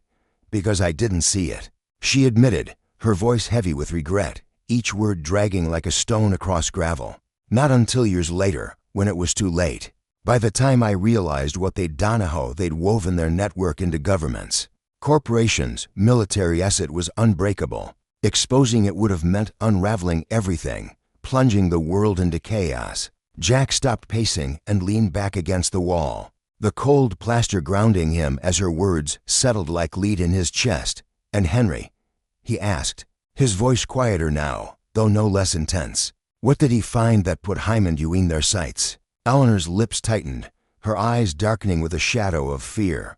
Proof, she said simply. Documents, recordings, name-shard evidence that the network still thrives, that it's still pulling strings behind every major event shaking the globe. He needed my insight to connect the dots, to make it undeniable. Jack's breath hitched, his mind spinning with the enormity of it all. And if this gets out?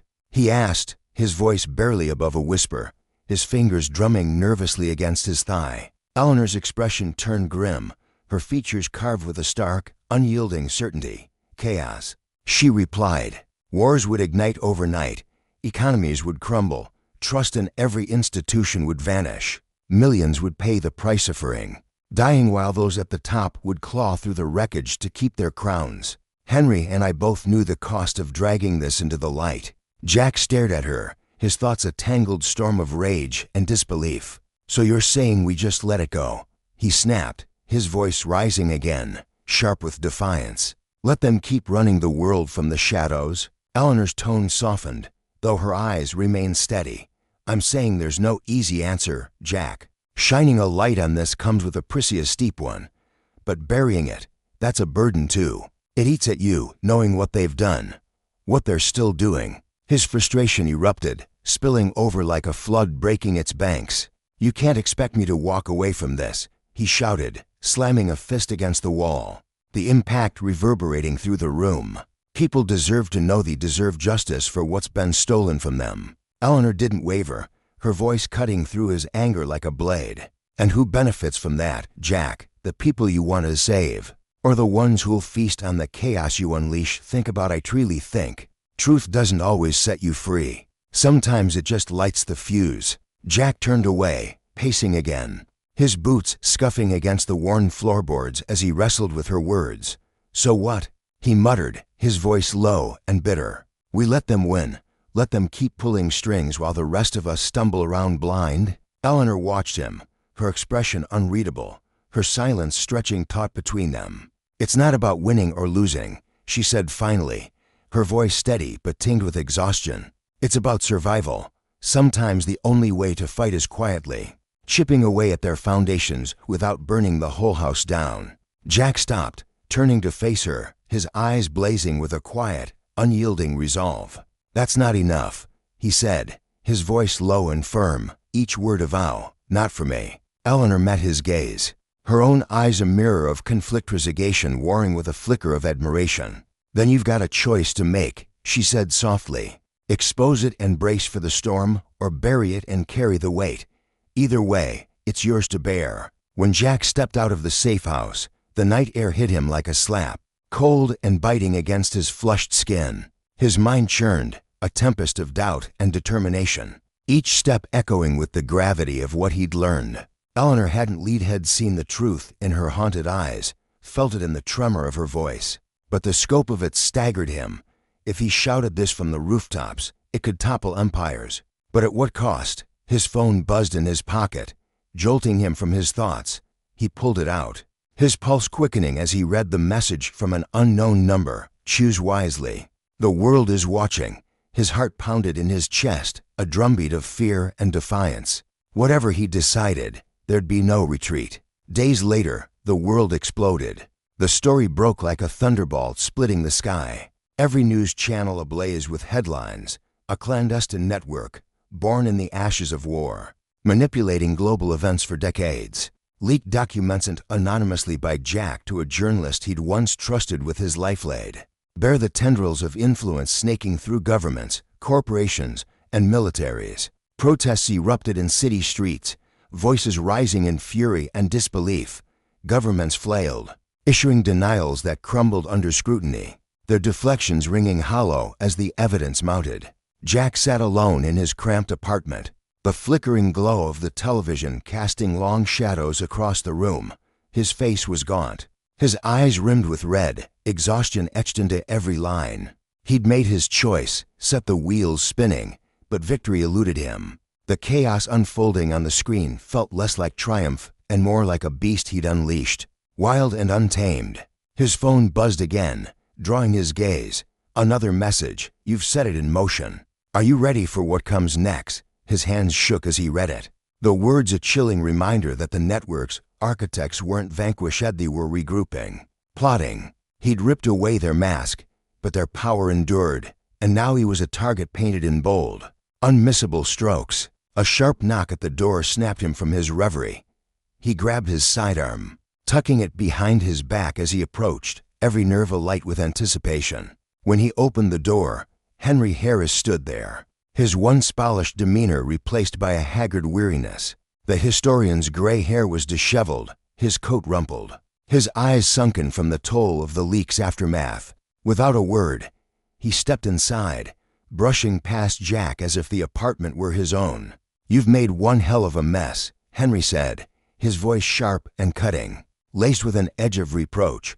He turned, fixing Jack with a stare that burned with frustration. Jack shut the door with a thud, his patience fraying. "A mess," he shot back, his tone biting. "This was your crusade from the start, Henry. You wanted the truth out there and pretend you didn't know what could happen." Henry's eyes flashed, his jaw tightening as he took a step closer. "I knew the risks, Miller," he snapped, his voice rising. "What I didn't expect was the recklessness. You didn't just lift the veil, you torched it. Now there's nothing holding back the flood." Jack closed the distance between them, his frustration boiling over. "You came to me because you couldn't do it alone," he growled, his voice trembling with barely contained anger. "Don't stand here preaching about consequences when you handed me the match." Henry's expression softened, though his stance remained unyielding. "You think this is the end?" he asked, his voice dropping to a grave, steady timbre. "That exposing them was enough. These people thrive in upheaval. They'll twist this chaos into a noose, not a liberation." He paused, his gaze searching Jack's face. "You've started something, yes, but they'll come for you now, for all of us." After Henry left, Jack sank into a chair, the silence pressing in around him like a living thing. His thoughts swirled, a maelstrom of doubt and resolve. The phone rang, shattering the stillness, and he answered it with a weary hand, expecting another cryptic threat. Instead, a voice from the precinct crackled through, grim and hollow. "Blake's gone," it said, each word heavy with dread. "What do you mean, gone?" Jack asked, his pulse spiking, his grip tightening on the phone. "Disappeared. No trace. And Miller, you need to watch your back. Whoever's tying up loose ends, they're thorough." The line went dead, leaving Jack staring into the void, the weight of his choice heavier than ever. In that moment, the lesson burned clear. Justice wasn't a straight path, nor a clean victory. It was a fire that could illuminate or consume. And the abuse of power, once exposed, didn't crumble quietly. It fought back with a vengeance, leaving scars on those brave enough to challenge it. Jack had chosen to fight, but the war was far from over, and the cost was only beginning to reveal itself. The morning sun barely pierced the thick, gray clouds as Jack gripped the phone tightly in his hand, its cold plastic pressing into his palm. He stood outside the retirement home, the faint hum of traffic in the distance blending with the rustle of leaves, skittering across the pavement. He had come back for Eleanor, his mind a tangled mess of questions and half-formed suspicions. He needed to understand her cryptic words, her sudden disappearance, the weight she dropped into his life without warning. His boots crunched against the gravel path as he approached the entrance, his breath visible in the crisp air, each exhale a silent plea for clarity. Inside, the receptionist's voice was flat, her eyes barely lifting from the desk as she delivered the news. Eleanor was gone. No forwarding address, no note of explanation, just an abrupt absence that felt like a punch to the gut. Jack's stomach twisted, a mix of frustration and disbelief churning within him. "She didn't say anything," he pressed, his voice rougher than he intended. The woman shook her head, her indifference a stark contrast to the storm brewing in his chest. It was as if Eleanor had dissolved into the ether, leaving no trace of her existence except, as he soon discovered, for one small relic. Her room was a hollow shell when he stepped inside. The bed was stripped bare, the walls stripped of any personal touch, the air heavy with the scent of antiseptic and abandonment. His eyes scanned the emptiness until they landed on a single envelope resting on the bedside table, its edges slightly worn, as if it had been handled with care before being left behind. His name, Jack, was scrawled across it in a shaky, deliberate hand. His fingers hesitated as he picked it up, the paper crinkling softly under his touch. He unfolded the note inside with a reverence he couldn't quite explain, his pulse quickening as he read the words, "The truth is out. The fight is yours now. Be ready for what comes next, EH." The message was brief, but it landed like a boulder in his soul, its weight sinking deep into his bones. What truth? What fight? And why him? In the weeks that followed, the world seemed to unravel at the seams. Governments toppled like dominoes, their foundations exposed as rotten and frail. Corporations, once untouchable giants, crumbled under the glare of public scrutiny, their secrets spilling out like oil into a churning sea. Yet the true architects of the chaos, the shadowy figures behind the network Jack, had helped expose remained maddeningly out of reach, their faces obscured by layers of deception. Jack became a ghost in his own life, slipping from one shadowed corner to the next, his existence reduced to burner phones and fleeting motel stays. He moved under the cover of night, his every step haunted by the fear of pursuit, his mind racing with the possibility that he'd only glimpsed the surface of something far darker. One sleepless night, holed up in a dingy motel room with peeling wallpaper and a flickering neon sign, buzzing outside the window, his laptop jolted him from his thoughts. A sharp beep cut through the silence, and his heart leapt as he saw the notification, an email from an anonymous sender. His fingers hovered over the keys, a mix of dread and curiosity tightening his throat. The attachment loaded slowly, a grainy photograph of a young Eleanor Harris, her face radiant and defiant, standing shoulder to shoulder with a group of men in crisp military uniforms. Beneath it, a single line, "This is just the beginning." The room was still, the hum of the air conditioner the only sound, but inside Jack's head, a deafening roar erupted. Who were these men? What had Eleanor been part of? And where was she now? Leaving him to carry this burden alone? He leaned back in the creaky chair, staring at the cracked ceiling as doubt gnawed at him. Had he done the right thing by exposing the network? The world was fracturing, yes, but the cost felt unbearably. His peace, his safety, the quiet life he'd once known. The faces he'd unmasked were regrouping, their power bruised but unbroken. And Eleanor's absence left him adrift, clutching at questions with no answers.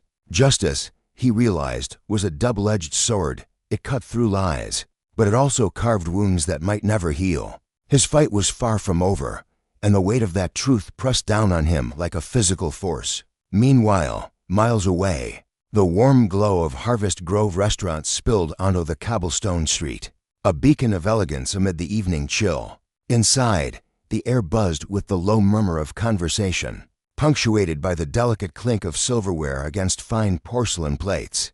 Soft jizz wove through the space, mingling with the aroma of rosemary and roasted vegetables, a symphony of senses that Marcus Harris had spent years perfecting. This was his sanctuary, his triumph, a place born from sweat and sacrifice, where every detail reflected his relentless pursuit of something better. He sat alone in a corner booth, his faded jeans and scuffed sneakers blending seamlessly with the crowd, his dark sweater a shield against prying eyes.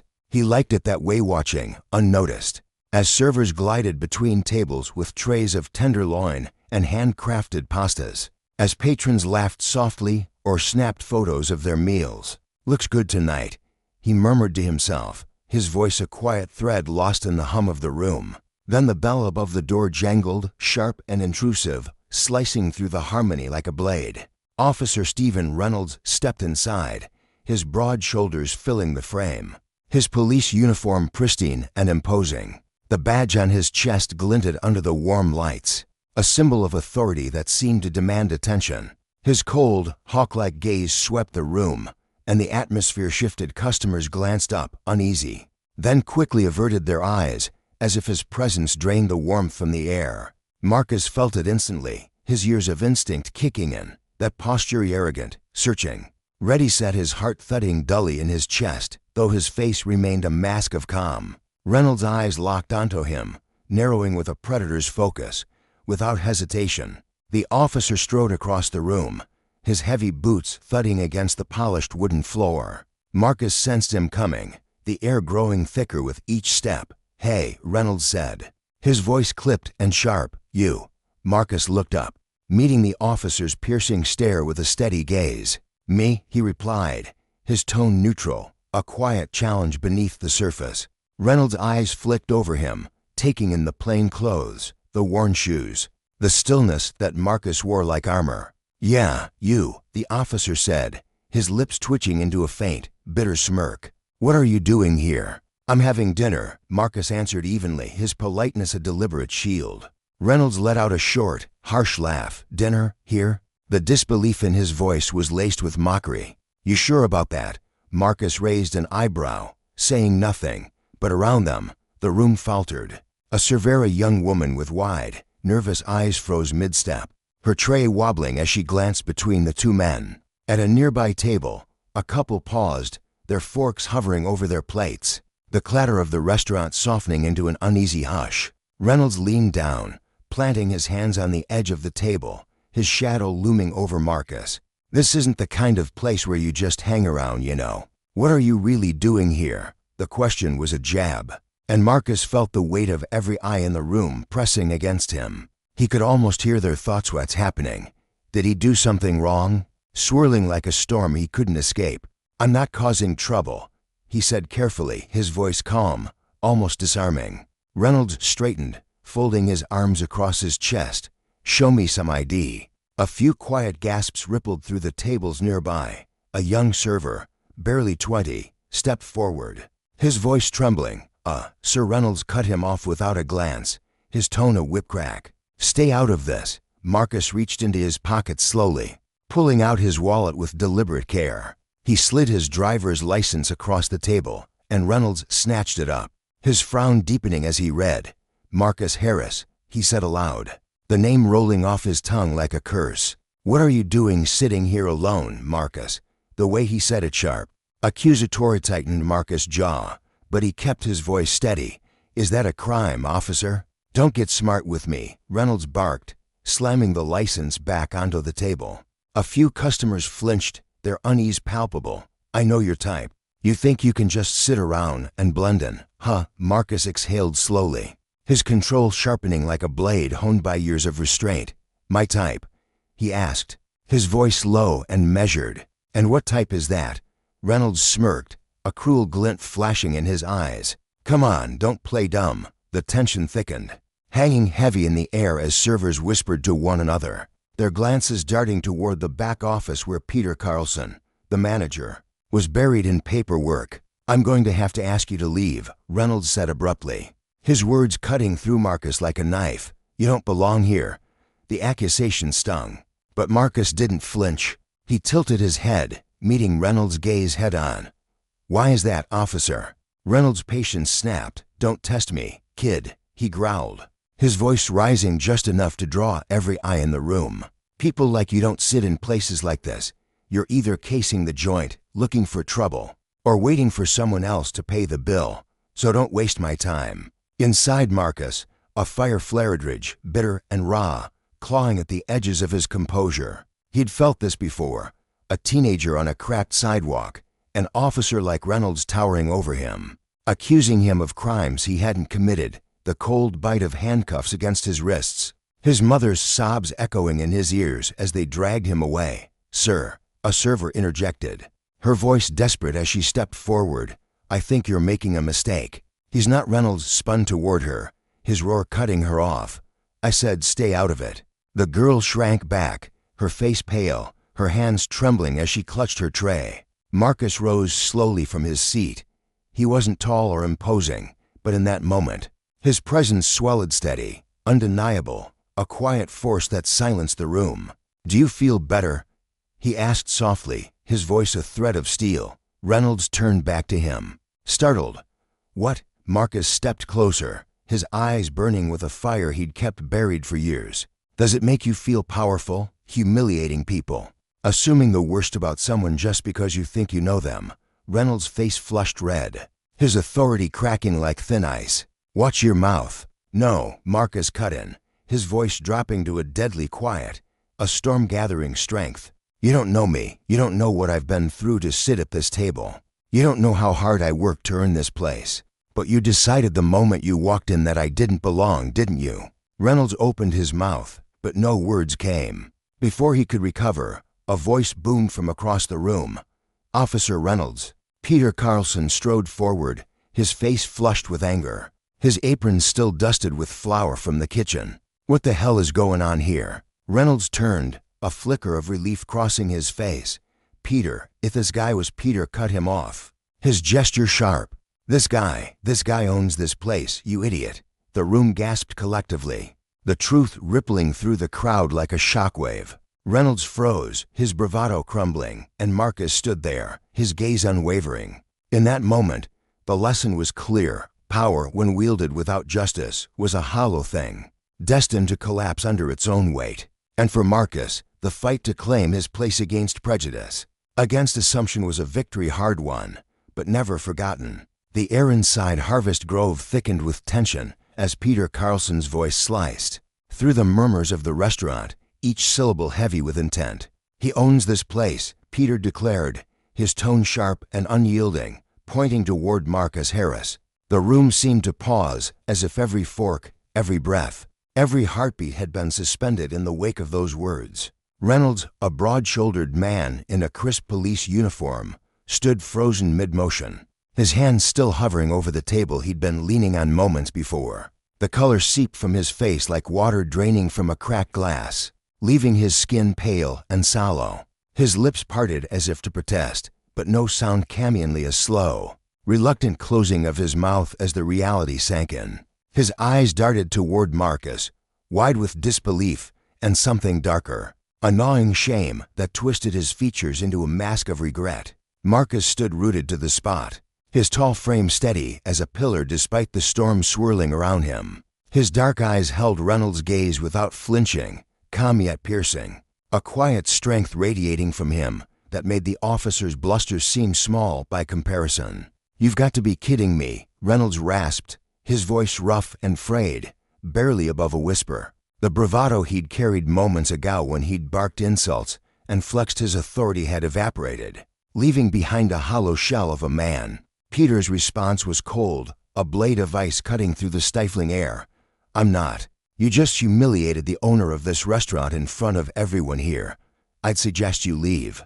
Now, for the first time that night, Reynolds shrank, his shoulders, once squared with confidence, slumped forward as if the weight of every stare in the room pressed down on him. He cast a quick, uneasy glance around, meeting the diners' eyes some narrowed with contempt, others glinting with quiet judgment. The clatter of silverware had stopped, the soft hum of chatter had faded into a deafening silence. Without another word, he turned on his heel, his boots scuffing against the polished hardwood floor as he made for the exit. The door swung shut behind him with a dull thud, and the restaurant seemed to exhale, though the stillness lingered like a ghost. Marcus let out a soft breath, his chest rising and falling as he lowered himself back into the booth. His hands settled on the table, fingers splayed against the smooth wood, grounding him as whispers rippled through the room. He felt the eyes still on him, curious, pitying, accusing. He ignored them all. Peter slid into the seat across from him, his lean frame taut with a mix of fury and embarrassment. At just over 30, Peter had a boyish look, sandy blonde hair tousled from running his hands through it, a nervous energy that usually made him seem approachable. Tonight, though, his hazel eyes burned with something fiercer. "I'm sorry, Marcus," he said, his voice low, almost trembling with the weight of his guilt. Marcus shook his head, the motion slow and deliberate. "It's not your fault." But beneath his calm exterior, a storm churned. He knew this wasn't the first time someone had looked at him, his broad shoulders, his dark skin, his quiet presence, and seen only what they wanted to see. And he knew, with a certainty that sat like lead in his gut, it wouldn't be the last. The air in Harvest Grove hung heavy, as if the walls themselves were straining to swallow the echoes of Reynolds' outburst. Some diners returned to their meals, their forks scraping plates in slow, hesitant movements, their voices hushed as if afraid to break the fragile quiet. Others buried their faces in their phones, stealing glances at Marcus from the corners of their eyes, unwilling to meet his gaze directly. He'd learned long ago what silence like this meant, a mixture of discomfort, curiosity, and unspoken judgment. Peter's fists clenched on the table, his knuckles whitening. "That guy's a damn idiot," he muttered, his voice tight with barely contained rage. "I should have thrown him out the second he opened his mouth." Marcus leaned back, his hands resting in his lap, though his mind raced behind his composed facade. The memory of Reynolds' sneering face, the way he'd loomed over the table as if the badge on his chest gave him the right to degrade anyone, not at him. "It's done now, Pete," he said, his tone even, though it masked the flicker of frustration he couldn't quite extinguish. "It's not done," Peter shot back, his face flushing a deep red. "He humiliated you in your own restaurant, your place. I can't just let that slide." Marcus raised an eyebrow, a faint smirk tugging at the corner of his mouth. "And what are you gonna do? Call the NYPD and ask them to reprimand one of their own?" His words were steady, but the sarcasm bit deep, a sharp reminder of the futility they both understood. Peter's shoulders sagged as he exhaled, his gaze sweeping the room as if searching for an answer among the shadowed corners. "People saw that, Marcus," he said, quieter now. "What if it spreads? A cop harassing the owner of Harvest Grove. This place is too new to take a hit like that." Marcus met his friend's eyes, his expression unreadable. "I don't care about the press." Peter's jaw tightened, and he snapped, "Well, I do."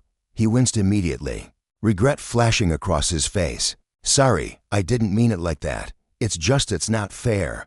"None of it." Marcus tilted his head, a faint softening in his gaze. "You think I don't know that?" Peter stared down at his hands, shame etching lines into his youthful features. Marcus didn't let the silence linger. He leaned forward, his voice gentle but firm. "I've been dealing with people like him my whole life, Pete. The uniform doesn't change a thing. It's always the same look. You shouldn't have to, man," Peter muttered, his voice barely audible. "You own this place. You've worked harder than anyone to build it." Marcus smiled, a small, weary curve of his lips that didn't reach his eyes. "And what difference does that make to him? To him, I was just another guy who didn't belong."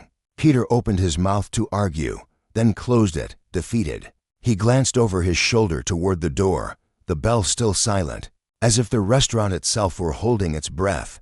Marcus followed his gaze, a flicker of exhaustion crossing his face. "Go check on the staff," he said. "Make sure everyone's okay." "You sure?" Peter asked, hesitating. Marcus nodded, and Peter rose, disappearing into the back with a determined stride. Alone now, Marcus traced the edge of the table with his fingertips, a faint tremor running through them, anger, adrenaline, or maybe just the weight of memory. He couldn't tell. He hated how familiar this felt, how the sting of being judged for simply existing in his own space hadn't dulled with time. His restaurant's pride, his proof of everything he'd fought for, still wasn't enough to shield him from that look, that tone, that assumption. A soft voice broke through his thoughts. "Excuse me?" Marcus looked up to find a woman standing at the edge of his booth. She was middle-aged, her dark hair pinned neatly into a bun, glasses perched low on her nose. Her hands trembled as she clutched the strap of her purse, her knuckles pale from the grip. "I'm sorry to bother you," she said, her voice a fragile thread above a whisper. "I just saw what happened, and I wanted to say," she faltered, swallowing hard before pressing on. "You handled that with so much grace." Marcus blinked, caught off guard by the unexpected kindness. "Thank you," he said, his voice softening. She took a tentative step closer, her eyes bright with emotion. "I mean it. Tu didn't say anything when it was happening, and I regret that. I should have spoken up." Marcus shook his head gently. "You don't need to apologize." But she pressed on, her voice wavering. "No, I do. People like that, they get away with it because people like me stay quiet. So thank you for standing your ground." Her words settled over him like a bittersweet balm, and Marcus offered her a small nod, though his chest felt heavier than before. "Thank you for saying that." She gave him a weak smile, then turned and walked back to her table, her heels clicking faintly against the floor. Marcus watched her go, a strange blend of gratitude and weariness tugging at him. He barely had time to process it before another figure appeared, a young waiter, no older than 19, fidgeting nervously at the edge of the booth. His name tag read Jake, and his freckled face was flushed with unease. "Hey, Mr. Harris," Jake stammered, swallowing hard. Marcus glanced up. "Yeah?" The kid shifted his weight, his sneakers squeaking against the floor. "I just wanted to. Yumi wanted to say I'm really sorry. I didn't know what to do. I should have stepped in," but he trailed off, his eyes dropping to the ground. "You were afraid," Marcus finished for him, his tone gentle but direct. Jake's face reddened further, and he nodded. Marcus studied him for a moment, the boy's wide, earnest eyes, the way his hands twisted together in nervous knots inside. "You don't need to feel bad, Jake. It wasn't your fight." Jake shook his head, his voice trembling with conviction. "It shouldn't have happened. Not to you. You're the one who gave me this job, Mr. Harris." I didn't know what to say, but I wanted to say something. Marcus looked at him, really looked, and saw the raw regret etched into the boy's features. 10 years ago, when Marcus had been Jake's age, no one would have apologized. They'd have turned away, or worse, watched like it was a show. This moment, small as it was, felt like a crack in the wall he'd built around himself. "You're good, Jake," he said finally. "You did what you could." Jake nodded stiffly, then hurried off, his sneakers squeaking faintly as he went. Marcus rubbed a hand across his face, letting out a long, slow breath. He wasn't angry at Jake, or the woman, or even Peter. They'd all meant well. But their guilt, their apologies, felt like mirrors reflecting a world where his success, his dignity, still didn't protect him. The door jingled again, and Marcus tensed instinctively, his eyes snapping toward the entrance. This time, it was just a couple in their 30s, arm in arm, their laughter soft as the host greeted them. He exhaled, forcing his shoulders to relax. "Mr. Harris." Peter was back, standing by the booth with a look of fierce determination. "I called the district, left a message about what happened." Marcus' eyes narrowed. "You shouldn't have done that." Peter's jaw set stubbornly. "Yes, I should have. It's not about revenge, it's about accountability." Marcus shook his head, but he knew arguing was pointless. Peter's mind was made up. "You're not alone in this," Peter added, his voice quieter now, steady with resolve. Marcus met his gaze, feeling the truth of those words settle into him. He wasn't alone in that anymore. Still, as he leaned back and let his eyes drift across Harvest Grove, the weight in his chest refused to lift. The lights glowed brighter now, the hum of conversation slowly rebuilding as the night wore on. Diners laughed, clinked glasses, carried on, but Marcus felt the echoes of the evening like a bruise. Today had been a test, one he'd passed with the same quiet resilience he always had. But how many more would there be? How many times would he have to prove himself in a space he'd carved out with his own hands? The lesson lingered, sharp and unshakable. Justice wasn't guaranteed, and power, when wielded carelessly, left scars that didn't fade. Reynolds might walk away unscathed, badge gleaming, but Marcuse and Harvest Grove would carry the memory, a reminder of the cost of standing tall. The air in Harvest Grove clung thick and heavy that night, as if the walls themselves held their breath, waiting for the tension to snap. Marcus Harris sat at his usual table, no longer just a quiet figure blending into the hum of the restaurant, but the unwilling heart of a scene that pulsed with unease. He could sense it all, quick, darting glances from the regulars, the whispers that dissolved into silence whenever he lifted his eyes from the scratched wooden surface in front of him. For the past hour, he'd been a man on a tightrope, balancing the chaos threatening to spill over inside him with the calm he forced himself to project. He'd spoken to the staff in low, steady tones, assuring them the night would pass. He'd even managed to nod politely at Peter, his friend and manager, insisting he was fine despite the tremor he felt creeping up his spine. To the handful of customers who shuffled over some mumbling half-hearted apologies, others offering clumsy words of encouragement, flashed faint smiles, the kind that never reached his eyes. But beneath that polished mask, a tempest churned, one he hadn't felt this fiercely since he was a boy, a storm of memory and rage that refused to be ignored. Peter had slipped away moments ago, disappearing into the back office to take a call from the police department, leaving Marcus alone with his thoughts. His fingers traced the rim of the water glass in front of him, the cool condensation slick against his skin. But his mind was elsewhere, dragged 12 years back to a night that still echoed in his bones. The fluorescent lights of the police station had flickered overhead, their faint buzz a constant hum that gnawed at his nerves. The linoleum floor stretched out cold and unforgiving beneath his sneakers. The scuff marks on the toes a map of a day that had started ordinary and ended in handcuffs. At 17, Marcus had sat hunched in a hard plastic chair, his wrists throbbing from the metal bracelets they'd only just unlatched. He hadn't spoken in Arsnit since the officers had grabbed him 2 blocks from his house, their voices sharp and accusing, claiming he matched some vague description they wouldn't explain. He'd been walking home from the bodega, a soda in one hand, a crinkling bag of chips in the other, the evening air still warm against his face. Then came the flash of lights, the screech of tires, and before he could open his mouth to ask why, they'd shoved him face first against the hood of their cruiser, the metal burning hot from the engine beneath. "Do you think this is a game?" The voice had cut through the stale air of the interrogation room, pulling his eyes up from the floor. A middle-aged officer stood across the table, his face lined with exhaustion and something darker contempt, maybe. His glare pinned Marcus in place, heavy as the cuffs had been. "I didn't do anything," Marcus had said, his voice barely above a whisper, each word measured. "Deliberate." The officer's fist slammed down, the table rattling under the force. "Don't lie to me. Kid, you were where you shouldn't have been. You know it.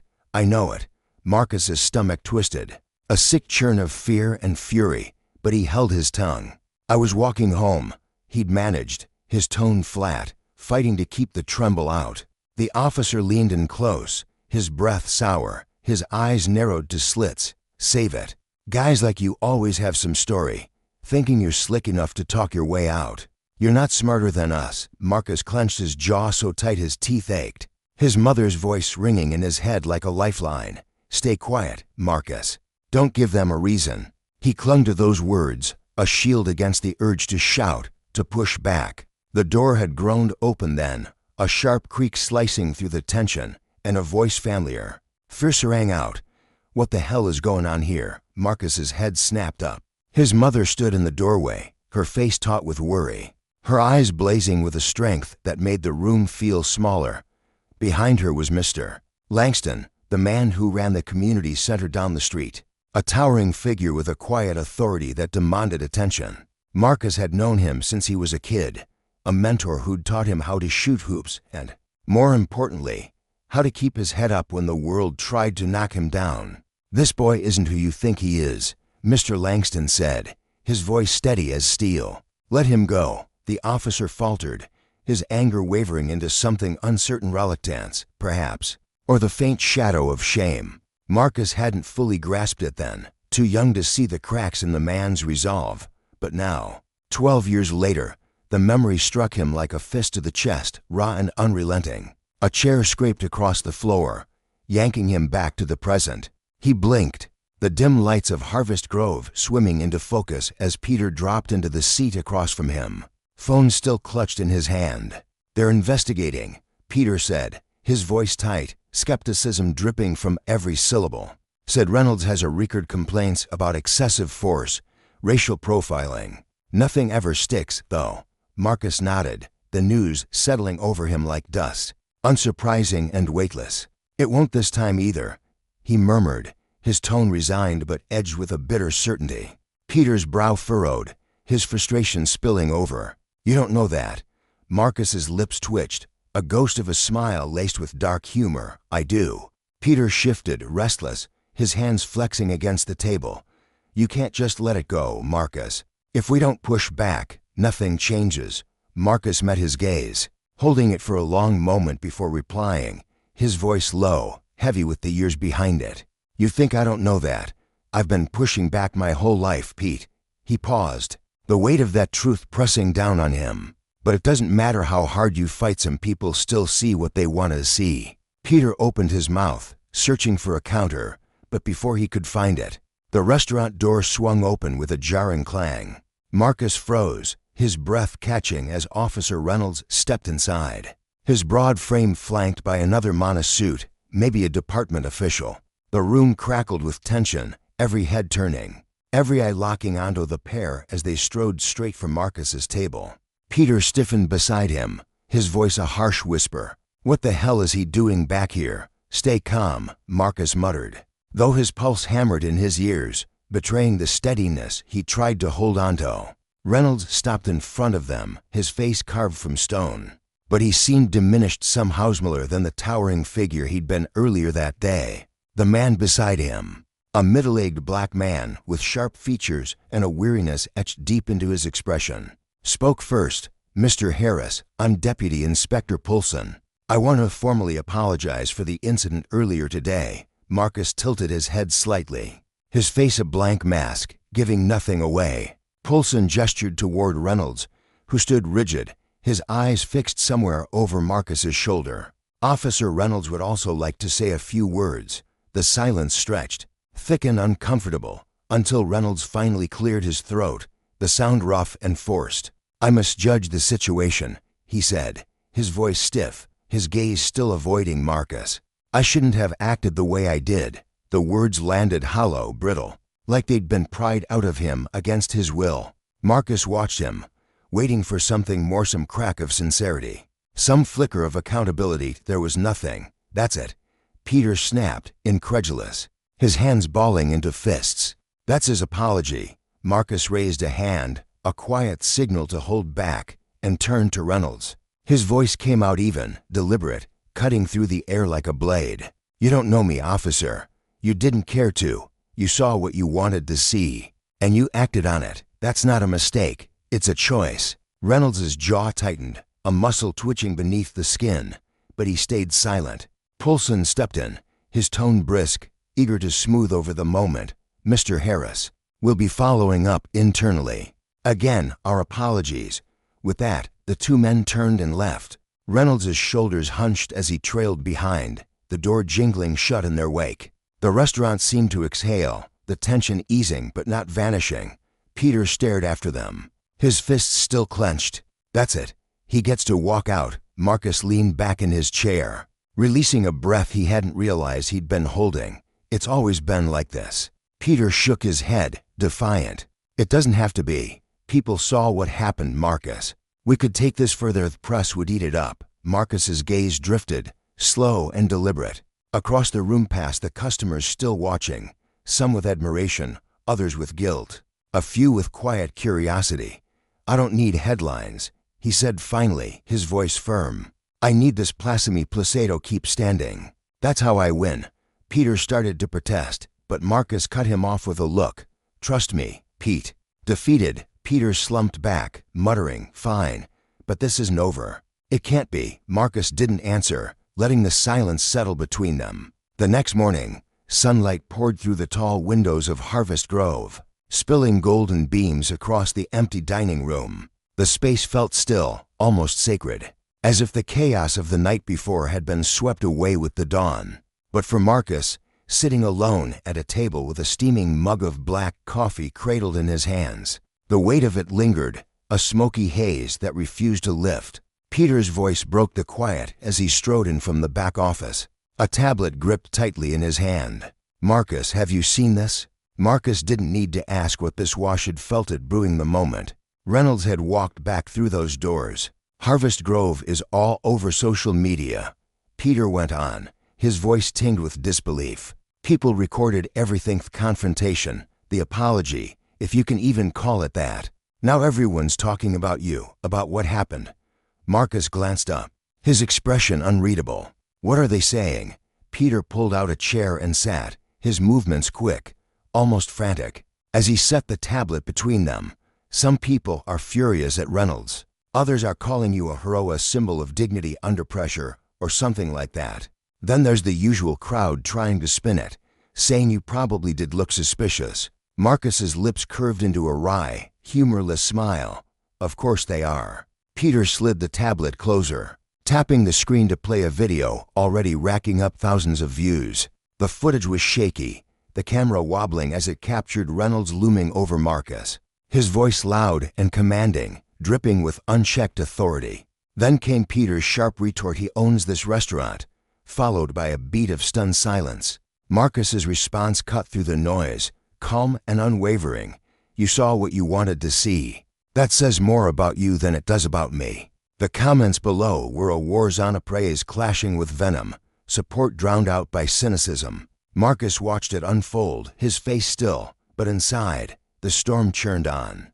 He'd faced this 1,000 times before, a cycle of judgment and justification, of power wielded without care. And yet, here he sat, still standing, still fighting it with fists or headlines, but with the quiet strength of a man who refused to break. For now, that was enough. But the lesson lingered, sharp and undeniable.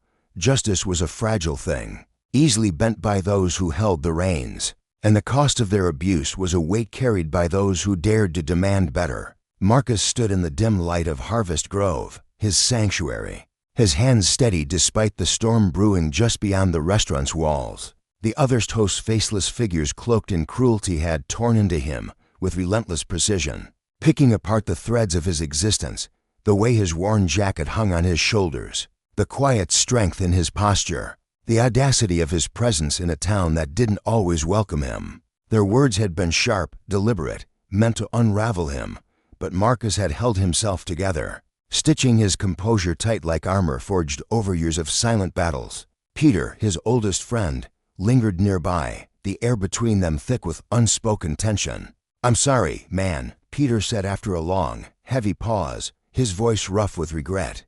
He shifted uncomfortably, his brow creasing as he glanced at Marcus. "I know this isn't the kind of spotlight you wanted." Marcus didn't reply right away. His eyes lingered on the tablet in front of him, the grainy video replaying the moment that had set everything ablaze, a confrontation that had stripped away the quiet life he'd built.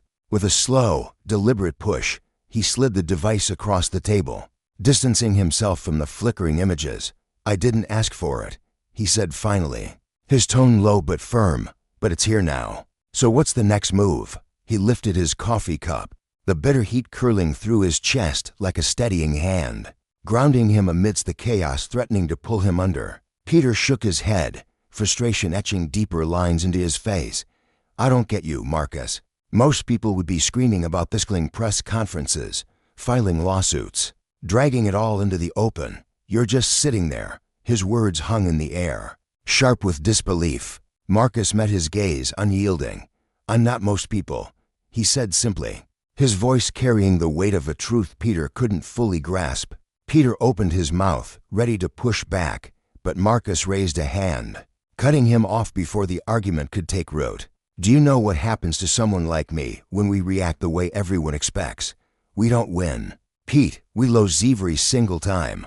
I stayed calm because I had to, not for them. For me." His words landed like stones in still water, rippling outward, and Peter's irritation softened into something quieter, something closer to understanding. He'd known Marcus too long to fight that resolve. After a beat, Peter leaned forward, his voice dropping. "You think Reynolds is going to walk away from this, don't you?" Marcus shrugged, the motion small but heavy with resignation. "He might. He's slipped through the cracks before." He tilted his head, studying Peter's expression. "But you don't think so?" Peter's lips quirked into a faint, knowing smirk. "Because I know you, Marcus. You don't shout, but you don't let go either." Marcus didn't respond, but the truth of it simmered beneath his calm exterior. On the surface, he was still water-sun ruffled, steady but deep within, a fire flickered, carefully tended, waiting for the moment to blaze. He'd spent a lifetime learning to leash that flame, to wield it not in rage but in purpose. And now, as the world turned its eyes toward him, he felt its heat stirring. By afternoon, the story had outgrown the confines of social media, spilling into the hungry jaws of local news stations. Their headlines screamed across screens in bold. "Divisive strokes, restaurant owner targeted by officer in shocking showdown." "Police under fire after racial profiling scandal." In the cramped back office of Harvest Grove, Marcus stood alone, the television's blue glow painting shadows across the walls. The anchor's voice droned on, recounting the scene with practiced drama footage looping again and again. Marcus seated at a table, his face a mask of restraint as Officer Reynolds loomed over him, his words dripping with venom. Peter storming in, fists clenched, his anger a stark contrast to Marcus's stillness. The room falling into a stunned hush as the truth clawed its way into the light. "Turn it off," Marcus said, his voice barely above a whisper but firm enough to cut through the noise. Peter, hovering near the door, snatched the remote and silenced the screen with a flick of his wrist. "I hate seeing that guy's smug face," he muttered, tossing the remote onto the desk with a clatter. Marcus didn't answer. Instead, he turned to the window, his reflection faint against the glass as he stared down at the street below. A small knot of reporters had gathered outside, their cameras glinting like predators' eyes, microphones poised to catch any scrap of sound. The air outside buzzed with their restless energy, a swarm waiting to descend. "You're going to have to say something eventually," Peter said, stepping closer, his tone cautious but insistent. "I know." Marcus's reply was steady, unshaken.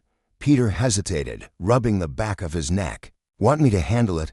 I can tell them you're not talking." Marcus shook his head, a quiet resolve settling over him. "No, I'll do it." Peter's eyes widened slightly, searching his friend's face. "You sure you don't owe them a damn thing, Marcus?" "I know," Marcus said again, firmer this time. "But this isn't just about me anymore." An hour later, he stepped onto the sidewalk, hands buried in his pockets, his breath visible in the cool afternoon air. The reporters surged forward like a tide, their voices crashing over one another in a chaotic swell. "Mr. Harris, how do you feel about Officer Reynolds' actions? Are you planning to press charges? What's your message to the community?" Marcus raised a hand, and the clamor stilled, the crowd parting slightly as microphones tilted toward him. He let the silence stretch, a heavy, deliberate pause that forced them to lean in, to listen. "I didn't ask for any of this," he began, his voice rising clear and strong above the rustle of the wind. "I don't need anyone to paint me as a hero. What happened in my restaurant was wrong, plain and simple, but it's not new. It's not some shocking twist.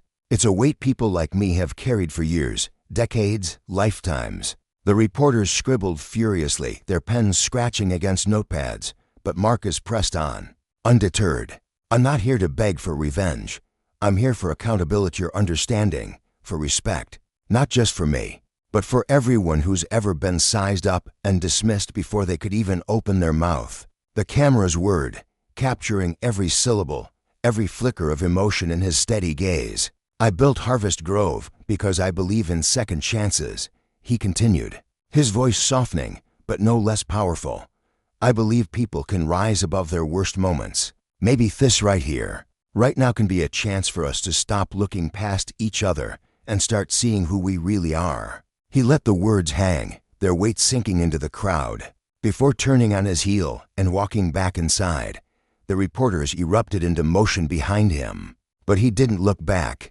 Inside, Peter waited, his arms crossed, a mix of awe and disbelief lighting his face. "You don't ever take the easy road, do you?" Marcus allowed a small, fleeting smile, the first crack in his armor all day. "When has anything in my life been easy?" Peter laughed, a short, warm sound that broke the tension. "Fair point." As Marcus moved through the restaurant, he felt the shift in the air the way his staff watched him now, their eyes bright with something new. Jake, the young waiter who'd been there that night, stood a little straighter, his shoulders squared with quiet pride. The servers who'd frozen in fear during the confrontation now moved with a subtle confidence, their heads held higher. Maybe this wasn't the end. Maybe Reynolds would still dodge the consequences, as he always had. But Marcus had spoken his piece, laid his truth bare, and for the first time in days, the fear that had clung to him loosened its grip. For now, that was enough. The days that followed blurred into a whirlwind of noise and motion. The video spread like wildfire across the internet, its reach stretching far beyond Harvest Grove. National news picked it up, dissecting every frame, while talking heads debated the festering wound of racial profiling. Activists took to the airwaves, their voices rising in calls for justice, for reckoning. Some hailed Marcus as a beacon of grace under fire, a man who'd turned the other cheek without bowing his head. Others sneered, branding him an opportunist milking a fleeting scandal. But Marcus refused to be swept into the fray. He anchored himself in the rhythm of his life clatter of plates in the kitchen, the laughter of his staff, the steady pulse of the community he'd poured his soul into serving. One early evening, as the sun dipped low, casting a golden sheen over the street, Marcus stood outside Harvest Grove. His tailored black coat hugged his frame, hands tucked into his pockets as he watched the warm light spill from the restaurant's windows onto the sidewalk. A soft breeze stirred the trees, their leaves whispering secrets to the dusk, and for the first time in days, a quiet calm settled over him. Peter joined him, his footsteps crunching lightly on the pavement. "Busy night," he said, nodding toward the packed dining room where the hum of voices floated out to them. "Yeah," Marcus replied, a faint smile tugging at his lips. Life was pressing forward, as it always did, relentless and unbroken. "Still no word on Reynolds?" Peter asked, though his tone carried the weariness of a man who already knew the answer. Marcus shook his head. "Not yet," Peter sighed, sharp and frustrated. "Of course not." Marcus turned to him, his gaze steady. "You can't change people overnight, Pete. Sometimes the victory isn't in the win, it's in standing firm, staying true." Peter studied him, his expression softening, a grudging respect flickering in his eyes. "You're a better man than me, Marcus. I'd still be swinging." Marcus chuckled, the sound low and warm, free of bitterness. "We fight different wars." Their conversation paused as footsteps approached a woman and her teenage son, their faces tentative but kind. The boy, no older than 15, shuffled his sneakers against the pavement, his white eyes fixed on Marcus with a mix of awe and shyness. "Mr. Harris," the woman asked softly, her hand resting on her son's shoulder. Marcus turned, his expression opening with warmth. "That's me," she smiled, a fragile, grateful thing. "I just wanted to say thank you. We saw what happened on the news. My son has been having a hard time. Kids at school don't always see him for who he is." The boy glanced down, then back up, his voice small but steady. "What you did staying calm like that, it showed me I don't have to lose myself to fight back." Marcus felt his chest tighten, a swell of emotion he hadn't expected. He extended his hand, and the boy took it, his grip firm, his shy smile blooming into something brighter. "Thank you," Marcus said, his voice thick with sincerity. "That means more than you know." The woman nodded, her eyes glistening faintly, before guiding her son away. Marcus watched them vanish around the corner, the weight of their words rooting him deeper into the earth. Heavy, yes, but grounding, like a promise taking hold. Peter clapped a hand on his shoulder, breaking the silence. "See, you're changing things, whether you mean to or not." Marcus tilted his head, considering, maybe I'm just showing people we don't have to shatter to stand tall. Peter grinned, a rare softness in his eyes. "Well, you've got my vote." A week later, Marcus stood in the heart of Harvest Grove after closing, surrounded by the low hum of dishwashers and the distant clink of silverware being scrubbed clean.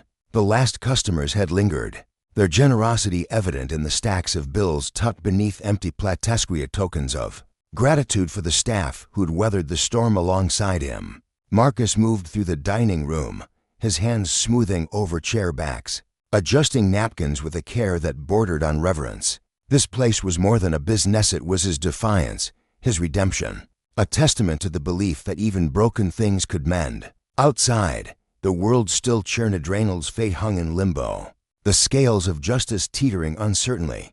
But here, in the glow of Harvest Grove, Marcus felt the stirrings of something greater. The lesson wasn't in punishment alone, but in the slow, steady demand for accountability, a call to rise above the abuse of power, to forge a path where dignity could endure. He thought of the boy's shy smile, of Jake's newfound pride, of the servers who now carried themselves with quiet strength.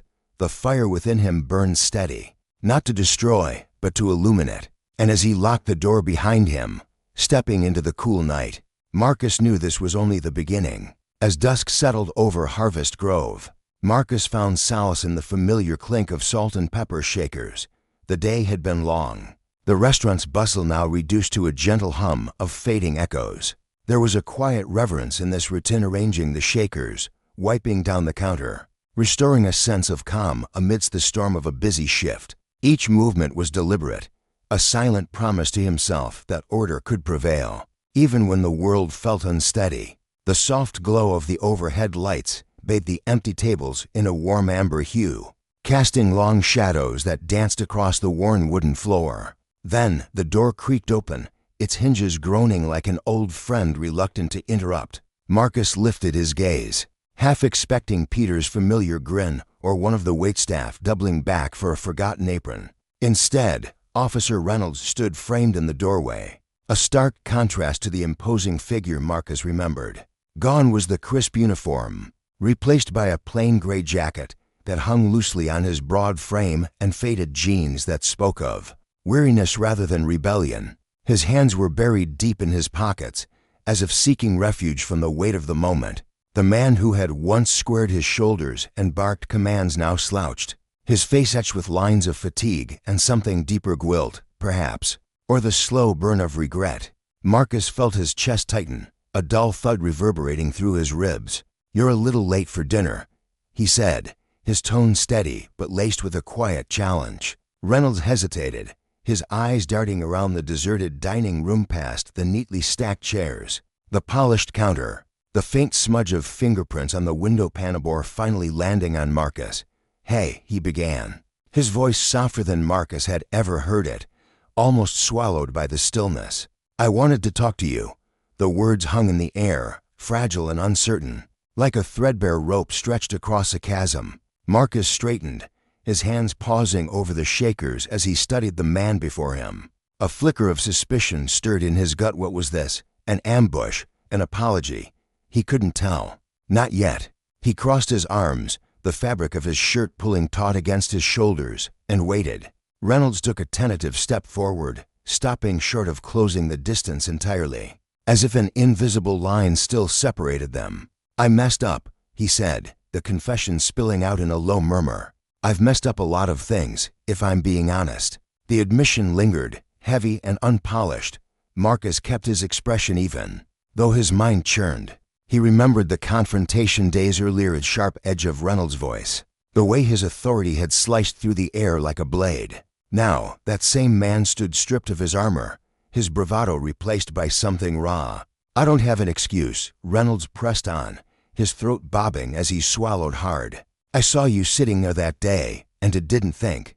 I just reacted, and I was wrong." "You were," Marcus replied, his voice calm but firm, carrying no venom, only truth. Reynolds flinched, a muscle twitching in his jaw, but he didn't look away. Instead, he pushed forward, as if the words were a burden he'd been carrying too long. "I've been doing this job for years, too many, maybe. I've made assumptions about people, about what they're capable of, what they mean to do, and most of the time, I didn't stop to question it. But then I saw that video." His voice cracked, a jagged edge breaking through the quiet. "I saw what I did, how I looked, and I hated it." For the first time, Marcus saw something genuine flicker in Reynolds' eyes, a storm of regret swirling with shame. A man staring into a mirror he'd avoided for too long. The officer's hands twitched in his pockets, restless, as he continued, "I can't undo it. I know that, but I want to be better. I don't know if that means anything to you, Marcus, but I had to say it." His gaze dropped to the floor, tracing the scuff marks left by countless footsteps, as if searching for absolution in the grain of the wood. Marcus watched him, his own breath slow and measured. He searched Reynolds' face for a lie, a hint of manipulation, but found none. The man's vulnerability was disarming, a stark departure from the ironclad figure who'd once loomed over him. "Words are easy, officer," Marcus said at last, his tone soft but unyielding. "Being better, that's where the work lives." Reynolds nodded, his lips pressing into a thin, pained line. "I know," he whispered, the sound barely audible over the hum of the refrigerator in the corner. Silence stretched between them, thick and contemplative. Marcus turned away, his footsteps deliberate as he crossed to the counter. He plucked a clean glass from the stack, the faint clink of glassware breaking the stillness, and filled it with water from a chipped pitcher. The liquid glugged softly, rippling as it settled. He placed it on the nearest table with a gentle thud. "Sit," he said, his voice carrying a quiet authority of its own. Reynolds blinked, caught off guard. "What?" "Sit down," Marcus repeated, his eyes steady. "You came here to talk, so sit. I'll listen." For a moment, Reynolds wavered, his weight shifting between his feet as if unsure whether to stay or flee. Then, slowly, he eased himself into the chair, the wood creaking under his frame. Marcus took the seat across from him, the table a small but significant barrier between them. In the dim light, with no uniforms or titles to define them, they were just two men flawed, searching, and momentarily stripped of the roles that had once divided them. Marcus wasn't foolish enough to believe a single conversation could erase the past. The sting of Reynolds' actions still lingered, a bruise that hadn't fully faded. But as he sat there, watching the officer's hunched shoulders and the way his fingers fidgeted around the glass, he wondered if this could be a crack in the wall, a fragile, imperfect start. Weeks later, Harvest Grove thrummed with a vibrancy Marcus hadn't anticipated. The restaurant had transformed, its walls no longer just a backdrop for meals, but a testament to something greater. People streamed in, their chatter filling the air with warmth, families crowding around tables, friends sharing stories over steaming plates, strangers exchanging nods of quiet respect. It wasn't just the food that drew them anymore. It was the story woven into the place, a tale of defiance, dignity, and a man who'd refused to bend. The scent of roasted garlic and fresh bread mingled with the crisp evening breeze, slipping through the cracked windows, and the clatter of dishes became a symphony of life. In a corner booth, Marcus sat alone, his posture relaxed, but his eyes sharp, taking in every detail. The flicker of a candle on a nearby table cast a soft glow across his face, illuminating the lines etched by years of quiet perseverance. Peter slid into the seat opposite him, his lanky frame folding into the booth with an easy grin. "Full house again," he said, his voice bright with pride. "We're gonna need more tables soon, maybe even knock out a wall." His laughter was infectious, a spark of joy in the steady rhythm of the night. Marcus chuckled, a low, rumbling sound that carried a rare lightness. His gaze swept the room, the young couple sharing a dessert, the elderly woman who always tipped with a smile, the busboy weaving through the crowd with a tray balanced high. "Not a bad problem to have," he said, his words simple but weighted with gratitude.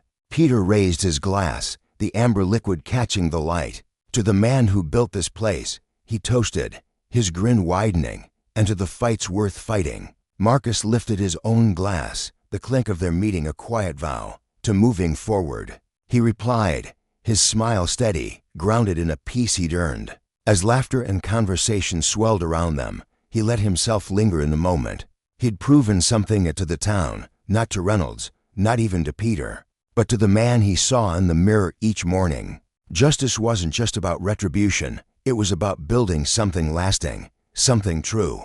And in that, he'd found a victory deeper than any he'd imagined. Reynolds' absence from the scene didn't erase his role in this story. Somewhere out there, Marcus knew, the officer was grappling with his own reckoning, each day a test of whether he'd meant those shaky promises. Power, Marcus understood, could corrupt as easily as it could protect, and the consequences of its misuse rippled far beyond the moment of impact. For Marcus, this wasn't about vengeance. It was about showing that resilience could outlast arrogance, that a community could rise above a single man's failings. And as the restaurant glowed with life, he knew the lesson had taken root not just in him, but in every soul who walked through those doors.